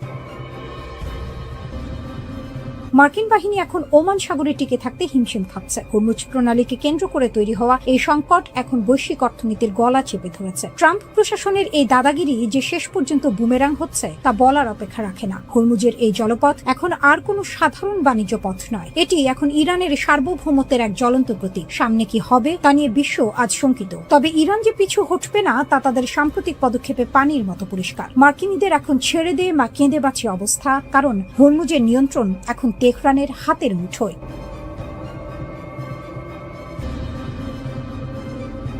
5 সপ্তাহে টানা নজিরবিহীন হামলা সত্ত্বেও ইরানের অদম্য প্রতিরোধ বিশ্ব শক্তিগুলোকে নতুন করে ভাবিয়ে তুলেছে। মার্কিন গোয়েন্দা ও সামরিক কর্মকর্তাদের সর্বশেষ মূল্যায়ন অনুযায়ী ইসরায়েল ও যুক্তরাষ্ট্রের সম্মিলিত তোপেও ইরানের অধিকাংশ অস্ত্র ভাণ্ডার অক্ষত। যেন মরার ওপর খাঁড়ার ঘা হয়ে আসা এই ভয়াবহ আগ্রাসনও তেহরানের মেরুদণ্ড ভাঙতে পারেনি, বরং এই যুদ্ধ পরিস্থিতি ইরানকে শিখিয়েছে কিভাবে প্রতিকূলতার চোরা স্রোতে টিকে থাকতে হয়। নিউ ইয়র্ক টাইমসের সাম্প্রতিক প্রতিবেদন বলছে, ইরানের ড্রোন ভাণ্ডারের প্রায় 40% এবং ক্ষেপণাস্ত্র লঞ্চারের 60% বেশি এখনো অক্ষত, যা কিনা শত্রুপক্ষের জন্য শাঁখের করাতের মতো পরিস্থিতি তৈরি করেছে। গত 8 এপ্রিল থেকে শুরু হওয়া যুদ্ধবিরতির সুযোগ নিয়ে ইরান যে কৌশলী চাল চালছে তা রীতিমতো বিস্ময়কর। গুহা ও বাংকার থেকে 100টিরও বেশি লঞ্চার উদ্ধার করে তারা যুদ্ধের ময়দানে ফেরার প্রস্তুতি নিচ্ছে। মার্কিন কর্মকর্তাদের অনুমান, এই উদ্ধার তৎপরতা সম্পন্ন হলে ইরান তাদের যুদ্ধপূর্ব অস্ত্র ভাণ্ডারের প্রায় 70% পর্যন্ত পুনরুদ্ধার করতে সক্ষম হবে। ইরানের এই অপ্রতিরোধ অবস্থানের পেছনে রয়েছে তাদের ভৌগোলিক কৌশল ও অসম শক্তির লড়াই। হরমুজ প্রণালীকে তারা এখন এক বিশাল কৌশলগত অস্ত্র হিসেবে ব্যবহার করছে। ইসরায়েলি সামরিক গোয়েন্দা কর্মকর্তা ড্যানি সিট্রিনোভিচের মতে, ইরান যে কোনো সময় হরমুজ প্রণালীকে রুদ্ধ করে বিশ্ব অর্থনীতির লাইফলাইন অচল করে দিতে পারে। যদিও যুক্তরাষ্ট্রের যুদ্ধ জাহাজগুলো আধুনিক প্রযুক্তিতে সজ্জিত, তবুও বাণিজ্যিক তেলবাহী জাহাজগুলো যে তাসের ঘরের মতো অরক্ষিত তা বলার অপেক্ষা রাখে না। দিমিত্রি মেদভেদেভও ইরানের এই সক্ষমতাকে বিশ্বমঞ্চে এক নতুন অধ্যায় হিসেবে দেখছেন। এদিকে যুদ্ধবিরতির আপাত শান্ত সময়ে ইরান হাত গুটিয়ে বসে নেই, উল্টো তারা দ্বিগুণ গতিতে যুদ্ধের প্রস্তুতি নিচ্ছে। ইসলামী বিপ্লবী গার্ড বাহিনী IRGCর কমান্ডার মাজিদ মুসাভি এক সাক্ষাৎকারে সরাসরি হুঙ্কার দিয়ে বলেছেন, যুদ্ধবিরতির এই সময়টাকে তারা অস্ত্র আধুনিকায়নের মোক্ষম সুযোগ হিসেবে কাজে লাগাচ্ছে। যুদ্ধ শুরু হওয়ার আগের চেয়েও তাদের লঞ্চার প্যাডগুলো এখন অনেক বেশি ধারালো ও সজ্জিত। অন্যদিকে ইরানের সশস্ত্র বাহিনীর প্রধান আমির হাতামি শেষ রক্তবিন্দু দিয়ে লড়াই করার অঙ্গীকার ব্যক্ত করেছেন। যুদ্ধেও শান্তি, শান্তিতেও যুদ্ধ, এমন এক অদ্ভুত সমীকরণের মধ্য দিয়ে যাচ্ছে ইরান। একদিকে তাদের 90% অর্থনীতি সমুদ্র নির্ভর হওয়ায় প্রতিদিন $340 মিলিয়ন লোকসান গুনছে, অন্যদিকে সামরিক সক্ষমতা বাড়াতে কোনো কার্পণ্য করছে না। তাদের এই অটল মনোভাবে মনে হচ্ছে তারা যেন মরিয়া হয়েই ময়দানে নেমেছে। ইরানের পার্লামেন্টের স্পিকার ও প্রধান আলোচক মোহাম্মদ বাঘের গালিবাফ সরাসরি হুঁশিয়ারি দিয়েছেন যে ওয়াশিংটনকে তেহরান বিন্দুমাত্র বিশ্বাস করে না এবং যে কোনো মুহূর্তে আবারও লড়াই শুরু হতে পারে। ইরানের রাষ্ট্রীয় টেলিভিশনে দেয়া এক ভাষণে তিনি এই আশঙ্কার কথা জানান। যুক্তরাষ্ট্রের সঙ্গে 2 সপ্তাহের চলমান সাময়িক যুদ্ধবিরতির মেয়াদ বৃদ্ধি এবং স্থায়ী সমাধানের বিষয়ে গভীর অনিশ্চয়তার মধ্যেই এমন কঠোর মন্তব্য সামনে এলো। ইরানের এই সতর্কবার্তার পরপরই ইসরায়েলি সেনাবাহিনী সর্বোচ্চ সতর্ক অবস্থায় থাকার নির্দেশ পেয়েছে। যুক্তরাষ্ট্র ও ইরানের মধ্যে চলমান 2 সপ্তাহের যুদ্ধবিরতির মেয়াদ ফুরিয়ে আসছে, আর পর্দার আড়ালে চলতে থাকা ঘটনাবলী বলছে পরিস্থিতি যে কোনো মুহূর্তে মরার উপর খাঁড়ার ঘা হয়ে দেখা দিতে পারে। মার্কিন প্রেসিডেন্ট ডোনাল্ড ট্রাম্প যখন হরমুজ প্রণালীতে ইরানকে চাপে রাখতে ব্যস্ত, তখন তেহরান গোপনে তাদের বিধ্বস্ত ক্ষেপণাস্ত্র শক্তিকে পুনর্গঠিত করে রীতিমতো চমক দেখিয়েছে। ইরানের সামরিক সক্ষমতা পুরোপুরি ধূলিসাৎ হয়েছে। ওয়াশিংটনের এমন দাবি এখন আকাশ কুসুম কল্পনা বলেই মনে হচ্ছে।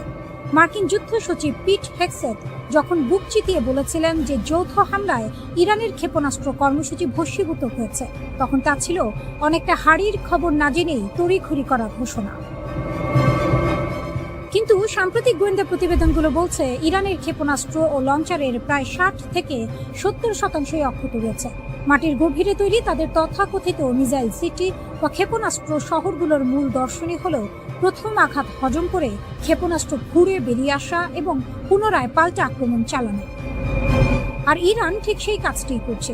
যুদ্ধের ভয়াবহতা থেকে বেঁচে যাওয়া এই অস্ত্র ভাণ্ডার এখন তেহরানের হাতে তুরুপের তাস। এদিকে হরমুজ প্রণালীতে চলছে সাপে নেউলে লড়াই। একদিকে মার্কিন নৌ অবরোধ, অন্যদিকে ইরান কর্তৃক প্রণালী বন্ধের হুমকি। এই পরিস্থিতি যেন ইট মারলে পাটকেল খেতে হয় প্রবাদকে নতুন করে জীবন্ত করে তুলেছে। ইরানি বন্দরে পণ্য চলাচলে বাধার জবাবে তেহরান স্পষ্ট করে দিয়েছে, যদি অবরোধ না তোলা হয় তবে এই জলপথের চাবিকাঠি তারাই নিয়ন্ত্রণ করবে। সম্প্রতি ভারতীয় পতাকাবাহী জাহাজ ও তেল ট্যাঙ্কারের হামলার ঘটনা সেই উত্তপ্ত বারুদের স্তূপে যেন নতুন করে আগুন জ্বেলে দিয়েছে। ওয়াশিংটন একদিকে আলোচনার টেবিল সাজাচ্ছে, অন্যদিকে পরিস্থিতির অবনতির প্রস্তুতি হিসেবে ট্রাম্প 18 এপ্রিল হোয়াইট হাউসের সিচুয়েশন রুমে উচ্চ পর্যায়ের বৈঠক সেরে ফেলেছেন। বিশ্লেষকদের মতে এটি কোনো সাধারণ কূটনৈতিক তৎপরতা নয়, বরং ভস্যে ঘি ঢালার মতো অকার্যকর আলোচনার চেয়েও বেশি কিছু। ইরানের বক্তব্য একেবারে সোজা সাপটা। মার্কিন সর্বোচ্চ চাপ দাবি তারা কোনোভাবেই মেনে নেবে না।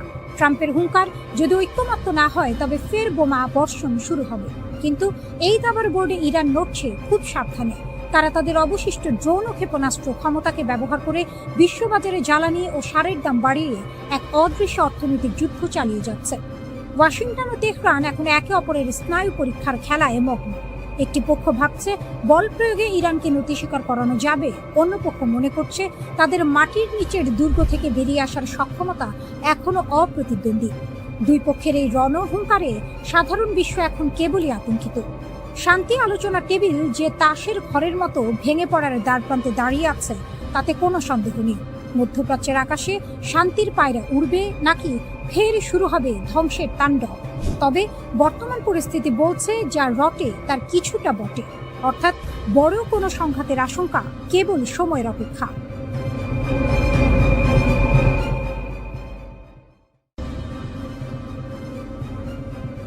হরমুজ প্রণালী অচল হয়ে পড়ায় বিশ্বজুড়ে জ্বালানির যে হাহাকার শুরু হয়েছে তা এশিয়ার দেশগুলোকে অস্তিত্ব সংকটে ফেলেছে। আর এই সুযোগেই গোদের ওপর বিস্ফোরা হয়ে দাঁড়িয়েছে যুক্তরাষ্ট্রের নড়বড়ে পররাষ্ট্রনীতি। দীর্ঘদিনের মার্কিন বলয় ভেঙে দক্ষিণ কোরিয়া, ফিলিপাইন, ভারত ও ইন্দোনেশিয়ার মতো দেশগুলো এখন নিজেদের পিঠ বাঁচাতে শত্রুর দ্বারস্থ হতে বাধ্য হচ্ছে। তেলের অভাব মেটাতে তারা এখন চোখ রাঙানি উপেক্ষা করে মস্কো ও তেহরানের দিকে হাত বাড়াচ্ছে।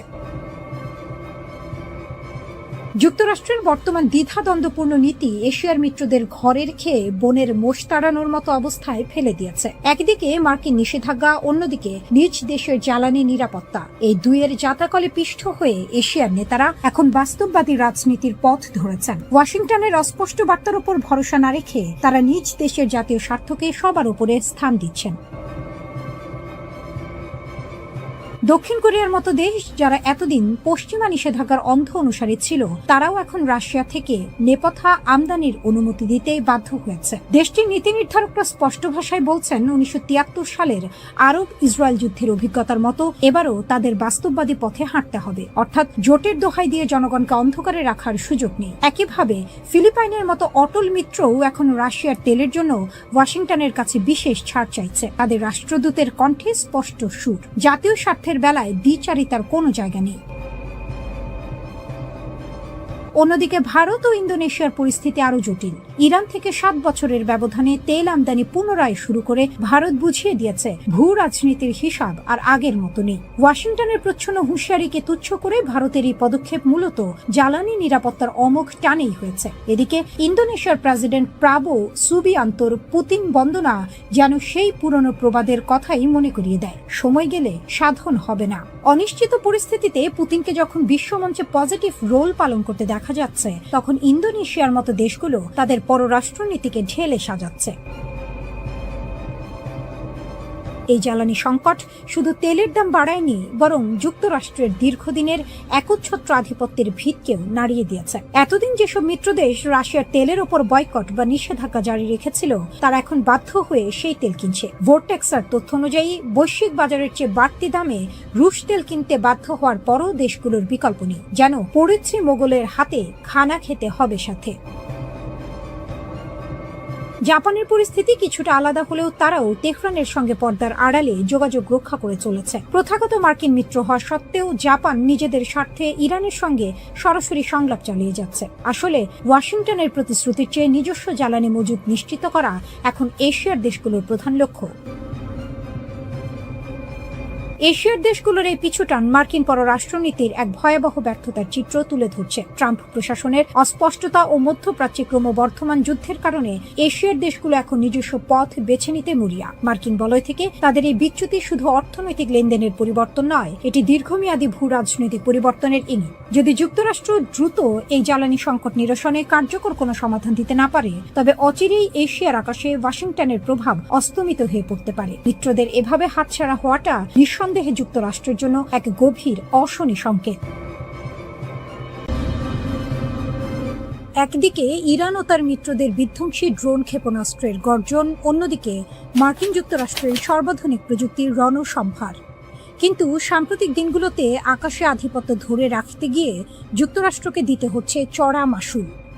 আনুষ্ঠানিক বিবৃতি, মার্কিন গণমাধ্যমের ব্রিফিং এবং বিভিন্ন ছবি বিশ্লেষণ করে দেখা গেছে চলমান উত্তেজনায় এ পর্যন্ত যুক্তরাষ্ট্রের অন্তত 9টি আকাশযান ধ্বংস বা ভূপাতিত হয়েছে। সবচেয়ে নাটকীয় ঘটনাটি ঘটে গত 5 এপ্রিল। মার্কিন কর্মকর্তাদের বরাত দিয়ে সিবিএস নিউজ জানিয়েছে, ইরানে সরাসরি হামলা চালাতে গিয়ে ভূপাতিত হয় একটি F-15E স্ট্রাইক ঈগল। সেই বিমানের ক্রুকে উদ্ধার করতে মরিয়া হয়ে ওঠে মার্কিন বাহিনী। ইরানের একটি প্রত্যন্ত অঞ্চলে পাঠানো হয় 2টি মার্কিন পরিবহন বিমান, কিন্তু উদ্ধারের পরিবর্তে ঘটে উল্টো বিপত্তি। কারিগরি ত্রুটিতে বিমান দুটি উড্ডয়ন করতে ব্যর্থ হয়। শত্রুপক্ষের হাতে যাতে বিমানগুলো না পড়ে, তাই মার্কিন বাহিনী নিজেই নিজের 2টি বিশাল পরিবহন বিমান বোমা মেরে উড়িয়ে দেয়। সামাজিক যোগাযোগ মাধ্যমে ছড়িয়ে পড়া ভিডিওতে দেখা যায় ইস্পাহান শহরের দক্ষিণে দাউ দাউ করে জ্বলছে মার্কিনীদের দর্প। এর আগে 3রা এপ্রিল ইরানের মধ্যাঞ্চলের আকাশে ঢুকে পড়েছিল যুক্তরাষ্ট্রের আরেকটি F-15E স্ট্রাইক ঈগল, কিন্তু ইরানের শক্তিশালী আকাশ সুরক্ষা ব্যবস্থার রাডারে তা ধরা পড়ার সাথে সাথেই গর্জে ওঠে মিসাইল। নিমিষেই ভূপাতিত হয় কয়েক মিলিয়ন ডলারের এই যুদ্ধ বিমান। একই দিনে উপসাগরীয় অঞ্চলের উত্তাল সমুদ্রে বিধ্বস্ত হয় যুক্তরাষ্ট্রের আরও একটি ভয়ঙ্কর আকাশযান A-10 ওয়ার্থহগ। নিউ ইয়র্ক টাইমসের খবর অনুযায়ী বিমানটি মিশনে থাকাকালীন গভীর সমুদ্রে আছড়ে পড়ে। 29 মার্চ সৌদি আরবের প্রিন্স সুলতান বিমান ঘাঁটিতে ইরানের অতর্কিত হামলায় মার্কিন বিমান বাহিনী এক বিশাল ধাক্কা খায়। রানওয়েতে দাঁড়িয়ে থাকা অবস্থাতেই ধ্বংস হয়ে যায় একটি E-3 সেন্ট্রি নজরদারি বিমান। এই বিমানটি ছিল মার্কিন বাহিনীর চোখ ও কান, যা আগে ভাগে শত্রুর অবস্থান জানিয়ে দিত। কিন্তু সবচেয়ে করুণ ট্র্যাজেডি ঘটে 2রা মার্চ কুয়েতের আকাশে। ভুল বোঝাবুঝির বলি হয়ে কুয়েতের নিজস্ব আকাশ প্রতিরক্ষা ব্যবস্থা গুলি চালিয়ে দেয় মার্কিন মিত্রদের ওপরই। এতে একই সাথে 3টি F-15 যুদ্ধ বিমান বিধ্বস্ত হয়ে মাটিতে আছড়ে পড়ে। ভাগ্যক্রমে 6 জন ক্রু প্যারাশুটে করে নেমে প্রাণ বাঁচাতে সক্ষম হলেও কুয়েত সিটির পশ্চিমে আকাশ থেকে জ্বলন্ত আগুনের গোলার মতো বিমানগুলো পড়ে যাওয়ার দৃশ্য বিশ্ববাসীকে স্তব্ধ করে দেয়। 12ই মার্চ ইরাকের আকাশসীমায় ঘটে এক ভয়াবহ দুর্ঘটনা। অপারেশন এপিক ফিউরি চলাকালীন একটি KC-135 রিফুয়েলিং বিমান অন্য একটি বিমানের সাথে সংঘর্ষে লিপ্ত হয়। মাঝ আকাশে জ্বালানি সরবরাহকারী এই বিশাল বিমানটি মুহূর্তেই টুকরো টুকরো হয়ে বিধ্বস্ত হয়, যাতে প্রাণ হারান মার্কিন বিমান বাহিনীর 6 জন সদস্য। পুরো এই ঘটনা প্রবাহে পর্দার আড়াল থেকে কলকাঠি নাড়ছে ইসরায়েল। ইরানের পারমাণবিক স্থাপনা ধ্বংসের লক্ষ্য নিয়ে ইসরায়েল যখন যুক্তরাষ্ট্রকে সামনে ঠেলে দিচ্ছে, তখন একের পর এক মার্কিন বিমান ধ্বংস হওয়ার খবর পেন্টাগনের কপালে চিন্তার ভাঁজ ফেলেছে। ইরানের ড্রোন প্রযুক্তি আর আকাশ প্রতিরক্ষা ব্যবস্থার শক্তিতে একদিকে যেমন মার্কিন বিমানগুলো কাবু হচ্ছে, অন্যদিকে যান্ত্রিক ত্রুটি আর ভুল বোঝাবুঝিতে মিত্রদের আকাশেও ঝরছে একের পর এক বিমান। এই 9টি বিমান হারানো কেবল আর্থিক ক্ষতি নয়, বরং মধ্যপ্রাচ্যের আকাশে যুক্তরাষ্ট্রের একচ্ছত্র আধিপত্যের ওপর এক বিশাল চপেটাঘাত।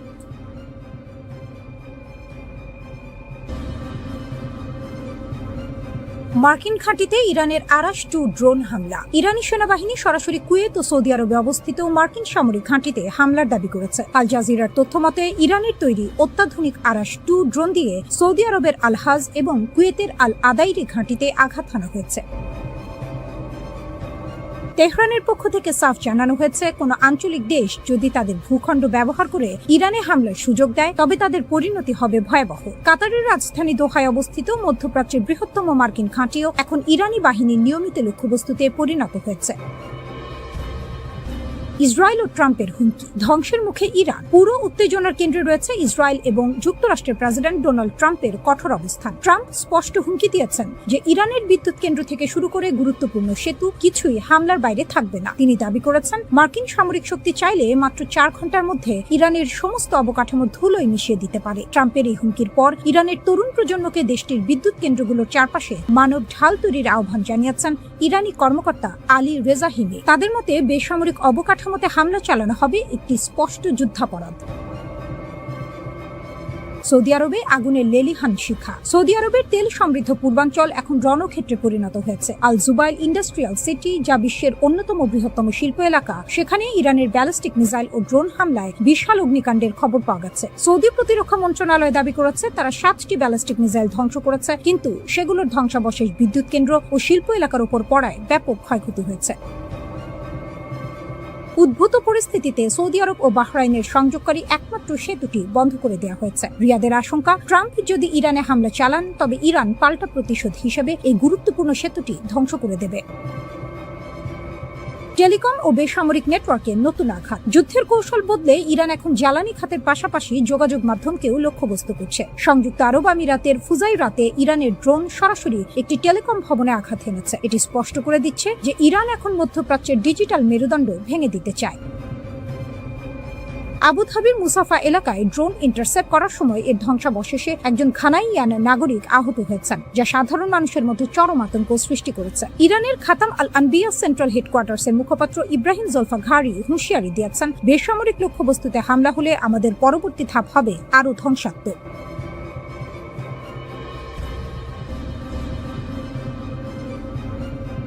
ইরানে নিক্ষিপ্ত ব্যালিস্টিক ক্ষেপণাস্ত্রগুলো এখন আর সাধারণ কোনো গোলা নয়, বরং আকাশের বুক চিরে নেমে আসা এক একটি মৃত্যুপুরী। ইসরায়েলের জেরুজালেম, তেল আবিব এবং পশ্চিম তীরের আকাশে এখন সাইরেনের গগনবিদারী শব্দই সাধারণ মানুষের নিত্য সঙ্গী। কিন্তু এবারের আতঙ্কটা ভিন্ন, কারণ ইরান ব্যবহার করছে তাদের সবচেয়ে ভয়ঙ্কর প্রযুক্তি MIRV, multiple independently targetable re-entry vehicles.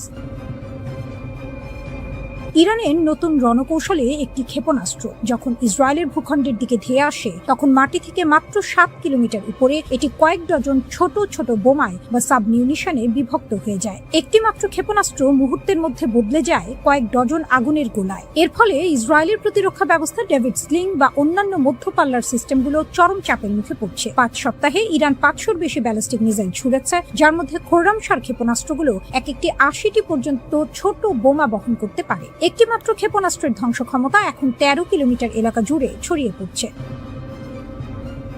দামি বনাম সস্তা, মরণপণ লড়াই। এই বিভাজিত ক্ষেপণাস্ত্র বা ক্লাস্টার ওয়ারহেড রুখতে ইসরায়েল তাদের সর্বাধুনিক অ্যারো 3 সিস্টেমের উপর নির্ভর করছে, কিন্তু এখানেই বেঁধেছে বিপত্তি। এক একটি অ্যারো 3 ইন্টারসেপ্টরের দাম প্রায় 3 মিলিয়ন বা 30 লাখ মার্কিন ডলার। বছরে যুক্তরাষ্ট্র মাত্র 20টি এমন ক্ষেপণাস্ত্র তৈরি করে। গত জুনের 12 দিনের লড়াইয়ে ইসরায়েল 150টি অ্যারো 3 ব্যবহার করে ফেলেছে। ইরানের সস্তা কিন্তু কার্যকর ক্লাস্টার বোমার বিপরীতে ইসরায়েলের এই আকাশচুম্বী ব্যয়ের প্রতিরক্ষা ব্যবস্থা কতদিন টিকবে তা নিয়ে পেন্টাগনে এখন উদ্বেগের শেষ নেই। যুদ্ধের ময়দান যখন জ্বলছে, তখন ওয়াশিংটন থেকে ভেসে এলো মার্কিন প্রেসিডেন্ট ডোনাল্ড ট্রাম্পের বজ্রকণ্ঠ।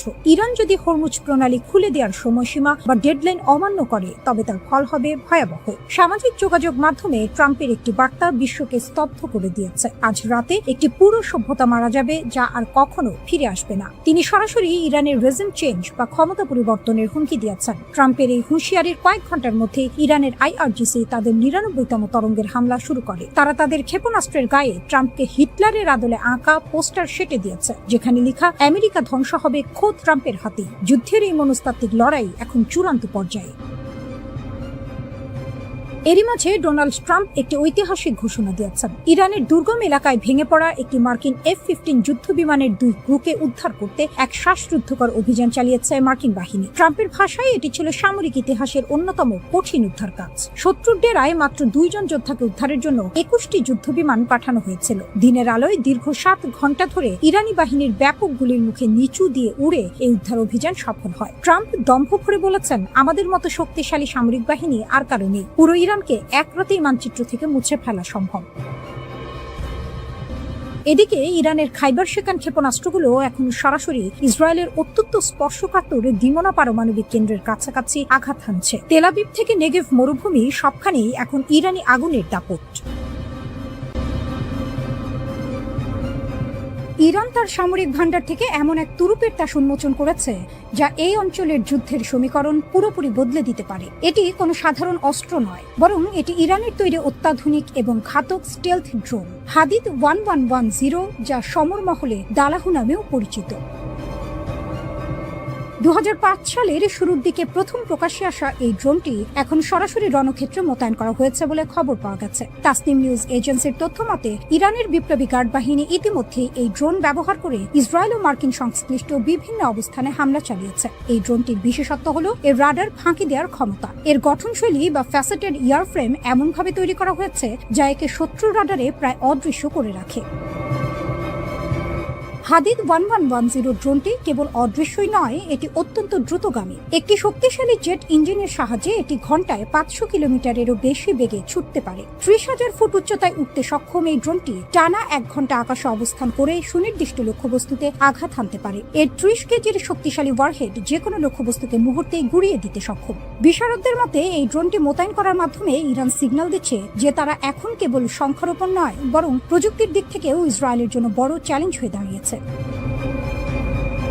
ইরানি প্রেসিডেন্ট মাসুদ পেজেশকিয়ান প্রতিশোধ নেয়াকে পবিত্র দায়িত্ব হিসেবে ঘোষণা করেছেন। তবে ইরানের আসল শক্তি লুকিয়ে আছে তাদের বিশাল ক্ষেপণাস্ত্র ভাণ্ডারে, যাকে তারা তাদের সামরিক কৌশলের মেরুদণ্ড মনে করে। ইরানের কাছে রয়েছে মধ্যপ্রাচ্যের সবচেয়ে বৈচিত্র্যময় ক্ষেপণাস্ত্রের সংগ্রহ। মার্কিন ও ইসরায়েলি বিমান বাহিনীর আধুনিক যুদ্ধ বিমানের মোকাবিলা করতে ইরান গড়ে তুলেছে কয়েক স্তরের এক শক্তিশালী ক্ষেপণাস্ত্র ব্যবস্থা। ইরানের হাতে থাকা মাঝারি পাল্লার ব্যালিস্টিক ক্ষেপণাস্ত্র যেমন সেজ্জিল, খাইবার শেকান ও হাজ কাশেম সরাসরি ইসরায়েলের যে কোনো প্রান্তে আঘাত হানতে সক্ষম। বিশেষ করে সেজ্জিল ক্ষেপণাস্ত্রটি সলিড ফুয়েল বা কঠিন জ্বালানি ব্যবহার করে, যার ফলে এটি অত্যন্ত দ্রুত উৎক্ষেপণ করা যায়। এছাড়াও ইরানের সোমার ও পাভের মতো ক্রুজ ক্ষেপণাস্ত্রগুলো মাটির খুব কাছ দিয়ে উড়ে গিয়ে শত্রুর আকাশ প্রতিরক্ষা ব্যবস্থাকে ফাঁকি দিতে ওস্তাদ। যুদ্ধের ময়দানে টিকে থাকতে ইরান গড়ে তুলেছে সুবিশাল মিসাইল সিটি বা ভূগর্ভস্থ ক্ষেপণাস্ত্র শহর। পাহাড়ের গভীরে সুড়ঙ্গ কেটে তৈরি করা এই গোপন ঘাঁটিগুলো অত্যন্ত শক্তিশালী বোমা বর্ষণও সহ্য করতে পারে। এর ফলে প্রথম দফার কোনো বড় হামলায় ইরানের সামরিক শক্তি পুরোপুরি ধ্বংস করা অসম্ভব।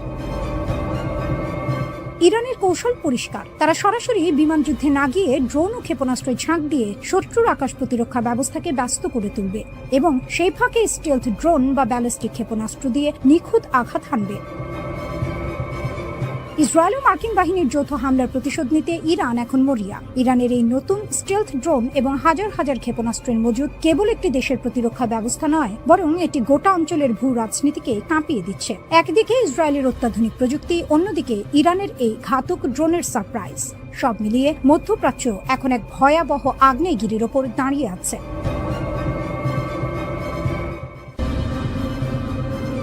মার্কিন প্রযুক্তির দম্ভ ধুলোয় মিশিয়ে দিচ্ছে রাশিয়ার তৈরি গোপন মারণাস্ত্র।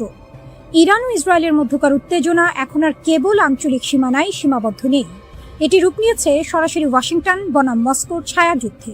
নেপথ্যে রয়েছে ভ্লাদিমির পুতিনের একটি গোপন হাত এবং 450 মিলিয়ন পাউন্ডের এক বিধ্বংসী প্রতিরক্ষা চুক্তি। গত 6 এপ্রিল যুদ্ধের মোড় এক নাটকীয় রূপ নেয় যখন মার্কিন বিমান বাহিনীর গর্ব হিসেবে পরিচিত একটি F-15 ঈগল যুদ্ধ বিমান ইরানের আকাশসীমায় ভূপাতিত হয়। সমর বিশেষজ্ঞদের মতে এটি কোনো সাধারণ হামলা ছিল না। রাশিয়ার তৈরি অত্যাধুনিক কাঁধে বহনযোগ্য ক্ষেপণাস্ত্র ব্যবস্থা 9K-33 ভার্বা দিয়ে এই বিমানটিকে শিকার করা হয়েছে।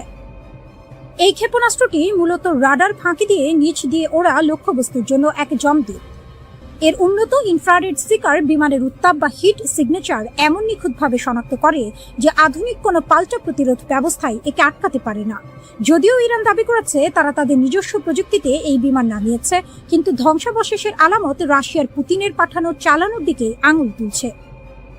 গোয়েন্দা তথ্য বলছে যুদ্ধের ঠিক আগে ইরান ও রাশিয়ার মধ্যে 450 মিলিয়ন পাউন্ডের একটি গোপন চুক্তি স্বাক্ষরিত হয়েছে।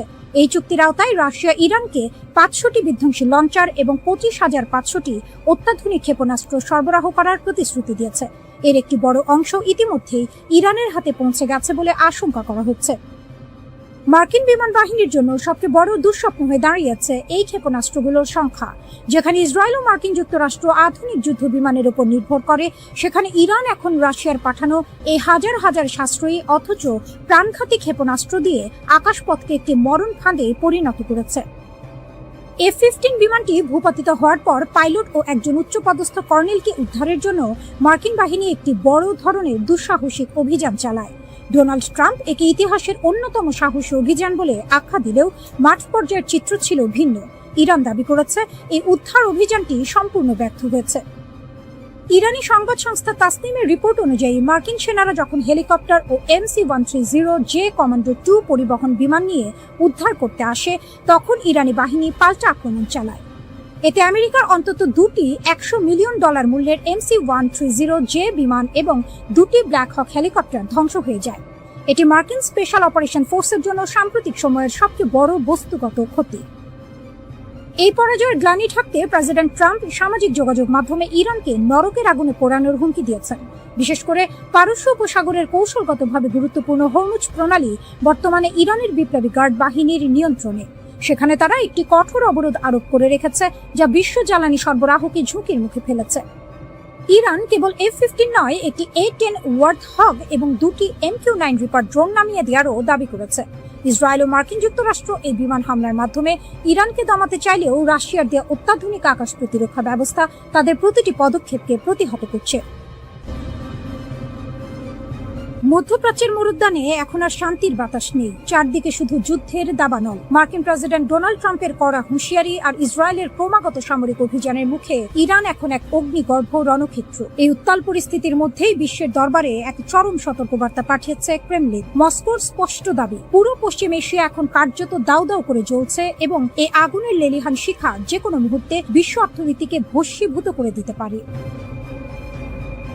মার্কিন প্রেসিডেন্ট ডোনাল্ড ট্রাম্প অত্যন্ত কঠোর এবং আক্রমণাত্মক ভাষায় ইরানকে হুমকি দিয়েছেন। তিনি স্পষ্ট জানিয়ে দিয়েছেন, ইরান যদি অবিলম্বে বিশ্ব তেলের ধমনী হিসেবে পরিচিত হরমুজ প্রণালী উন্মুক্ত না করে, তবে তাদের পাওয়ার প্ল্যান্ট এবং সেতুগুলো গুড়িয়ে দেওয়া হবে। ট্রাম্পের এই ডে অফ ডিস্ট্রাকশন বা ধ্বংসের দিনের হুমকির জবাবে রাশিয়ার প্রেসিডেন্ট ভ্লাদিমির পুতিন সরাসরি কোনো মন্তব্য না করলেও তার পররাষ্ট্রমন্ত্রী সার্গেই ল্যাভরভ পশ্চিমাদের এক হাত নিয়েছেন। ল্যাভরভ স্পষ্ট ভাষায় জানিয়েছেন, আমেরিকা ও ইসরায়েল ইরানের ওপর যে একতরফা আগ্রাসন চালিয়েছে, এটি তারই নেতিবাচক পরিণতি। তিনি প্রশ্ন তুলেছেন, যুদ্ধের ডামাডোল বাজিয়ে কিভাবে একটি দেশের কাছ থেকে স্বাভাবিক নৌ চলাচলের নিশ্চয়তা আশা করা যায়। মস্কোর মতে আলোচনার টেবিলে বসার আগে যুদ্ধের দামামা বন্ধ করা জরুরি।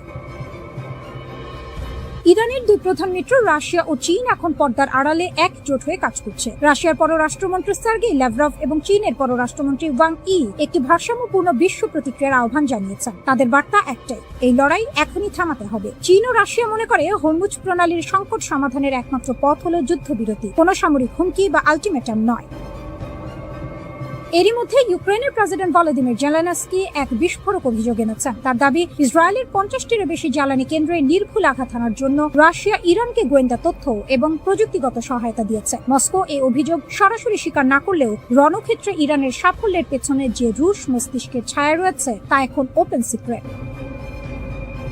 হরমুজ প্রণালী, বিশ্বের মোট জ্বালানি তেলের 1/3 এই হরমুজ প্রণালী দিয়ে পরিবাহিত হয়। ইরান বর্তমানে এই রুটটিতে আংশিক অবরোধ আরোপ করে রেখেছে। ট্রাম্পের দাবি, যুদ্ধ শেষ হওয়ার সাথে সাথেই নৌ চলাচল স্বাভাবিক হতে হবে। কিন্তু ল্যাভরভ মনে করিয়ে দিয়েছেন যে 1982 সালের রাষ্ট্রসংঘের সমুদ্র আইন অনুযায়ী শান্তি থাকলেই কেবল নৌ চলাচলের নিয়মগুলো কার্যকর হয়, যুদ্ধের সময় নয়। ফলে যতক্ষণ না আমেরিকা ও ইসরায়েল তাদের হামলা বন্ধ করছে, ততক্ষণ হরমুজ প্রণালীর জট খোলার কোনো সম্ভাবনা নেই।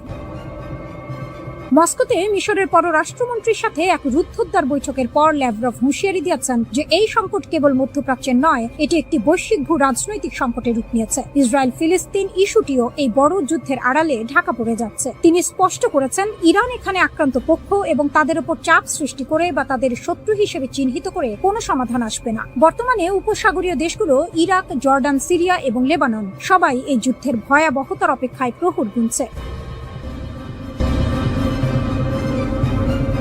আটলান্টিক পেরিয়ে দোরগোড়ায় যুদ্ধ, রণক্ষেত্র কি এবার নিউ ইয়র্ক, ওয়াশিংটন?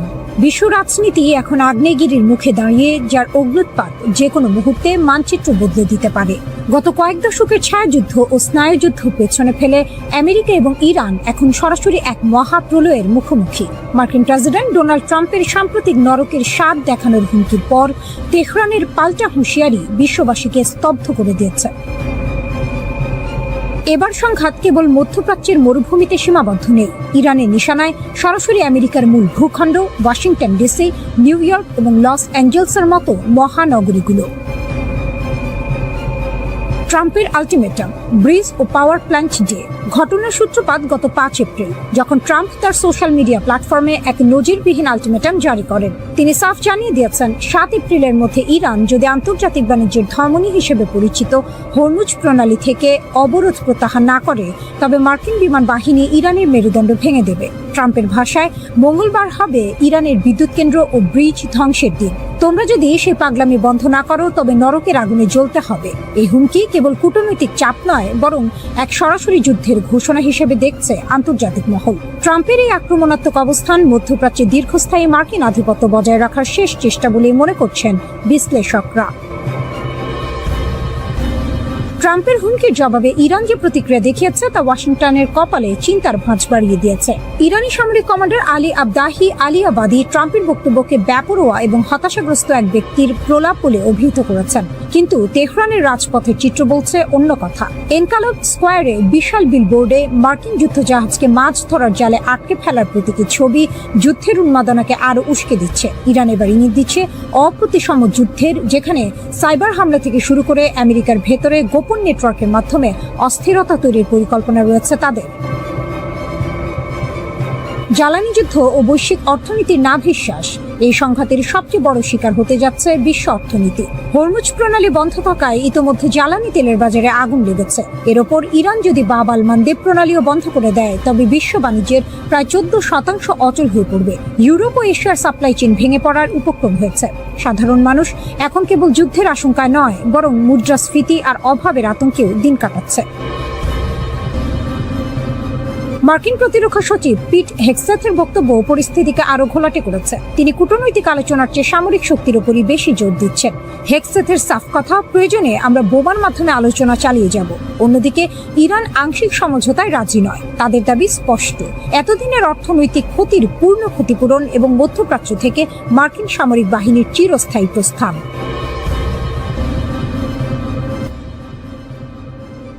মধ্যপ্রাচ্যের আকাশ এখন পশ্চিমা প্রযুক্তির শ্মশান ঘাটে পরিণত হয়েছে। যে অজেয় বিমান বাহিনীর দাপটে গত কয়েক দশক ইসরায়েল ও আমেরিকা এই অঞ্চল শাসন করেছে, ইরানের অত্যাধুনিক প্রতিরক্ষা ব্যবস্থার সামনে তা এখন তাসের ঘরের মতো ভেঙে পড়ছে। গত 2 এপ্রিল কিশ দ্বীপের কাছে একটি F-16 যুদ্ধ বিমান ভূপাতিত হওয়ার ঘটনা সামরিক ইতিহাসে এক বিশাল আলোড়ন সৃষ্টি করেছে। এই ধ্বংসযজ্ঞের খবরটি চাউর হতেই ওয়াশিংটন ও তেল আবিবের সামরিক মহলে হাহাকার শুরু হয়েছে। অজেয় F-16 এখন মাটির সাথে মিশে ছাই। মিলিটারি ওয়াচ ম্যাগাজিনের রিপোর্ট অনুযায়ী ইরান এই সংঘাতের অন্যতম বড় বিমান হামলাটি সফলভাবে সম্পন্ন করেছে। সবচেয়ে উদ্বেগের বিষয় হলো, ভূপাতিত হওয়া বিমানটি আমেরিকার নাকি ইসরায়েলের তা এখনো রহস্যে ঘেরা। আমেরিকার কাছে অত্যাধুনিক F-16V থাকলেও ইসরায়েলের পুরনো মডেলের F-16 বিমানগুলো ইরানের রাডার ও ইলেকট্রনিক ওয়ারফেয়ারের কাছে অত্যন্ত সহজ লক্ষ্যবস্তুতে পরিণত হয়েছে। বিশেষজ্ঞরা বলছেন, ইরানের ইনফ্রারেড গাইডেড ক্ষেপণাস্ত্রগুলো এখন এতটাই নিখুঁত যে পশ্চিমা বিশ্বের কোনো নন স্টেলথ বিমানই তাদের হাত থেকে রেহাই পাচ্ছে না। কিশ দ্বীপের আকাশে বিমানটি বিধ্বস্ত হওয়ার পর পাইলট প্যারাশুট নিয়ে ইরানের মাটিতে নামতে বাধ্য হন, যার ভাগ্য এখনো অনিশ্চিত।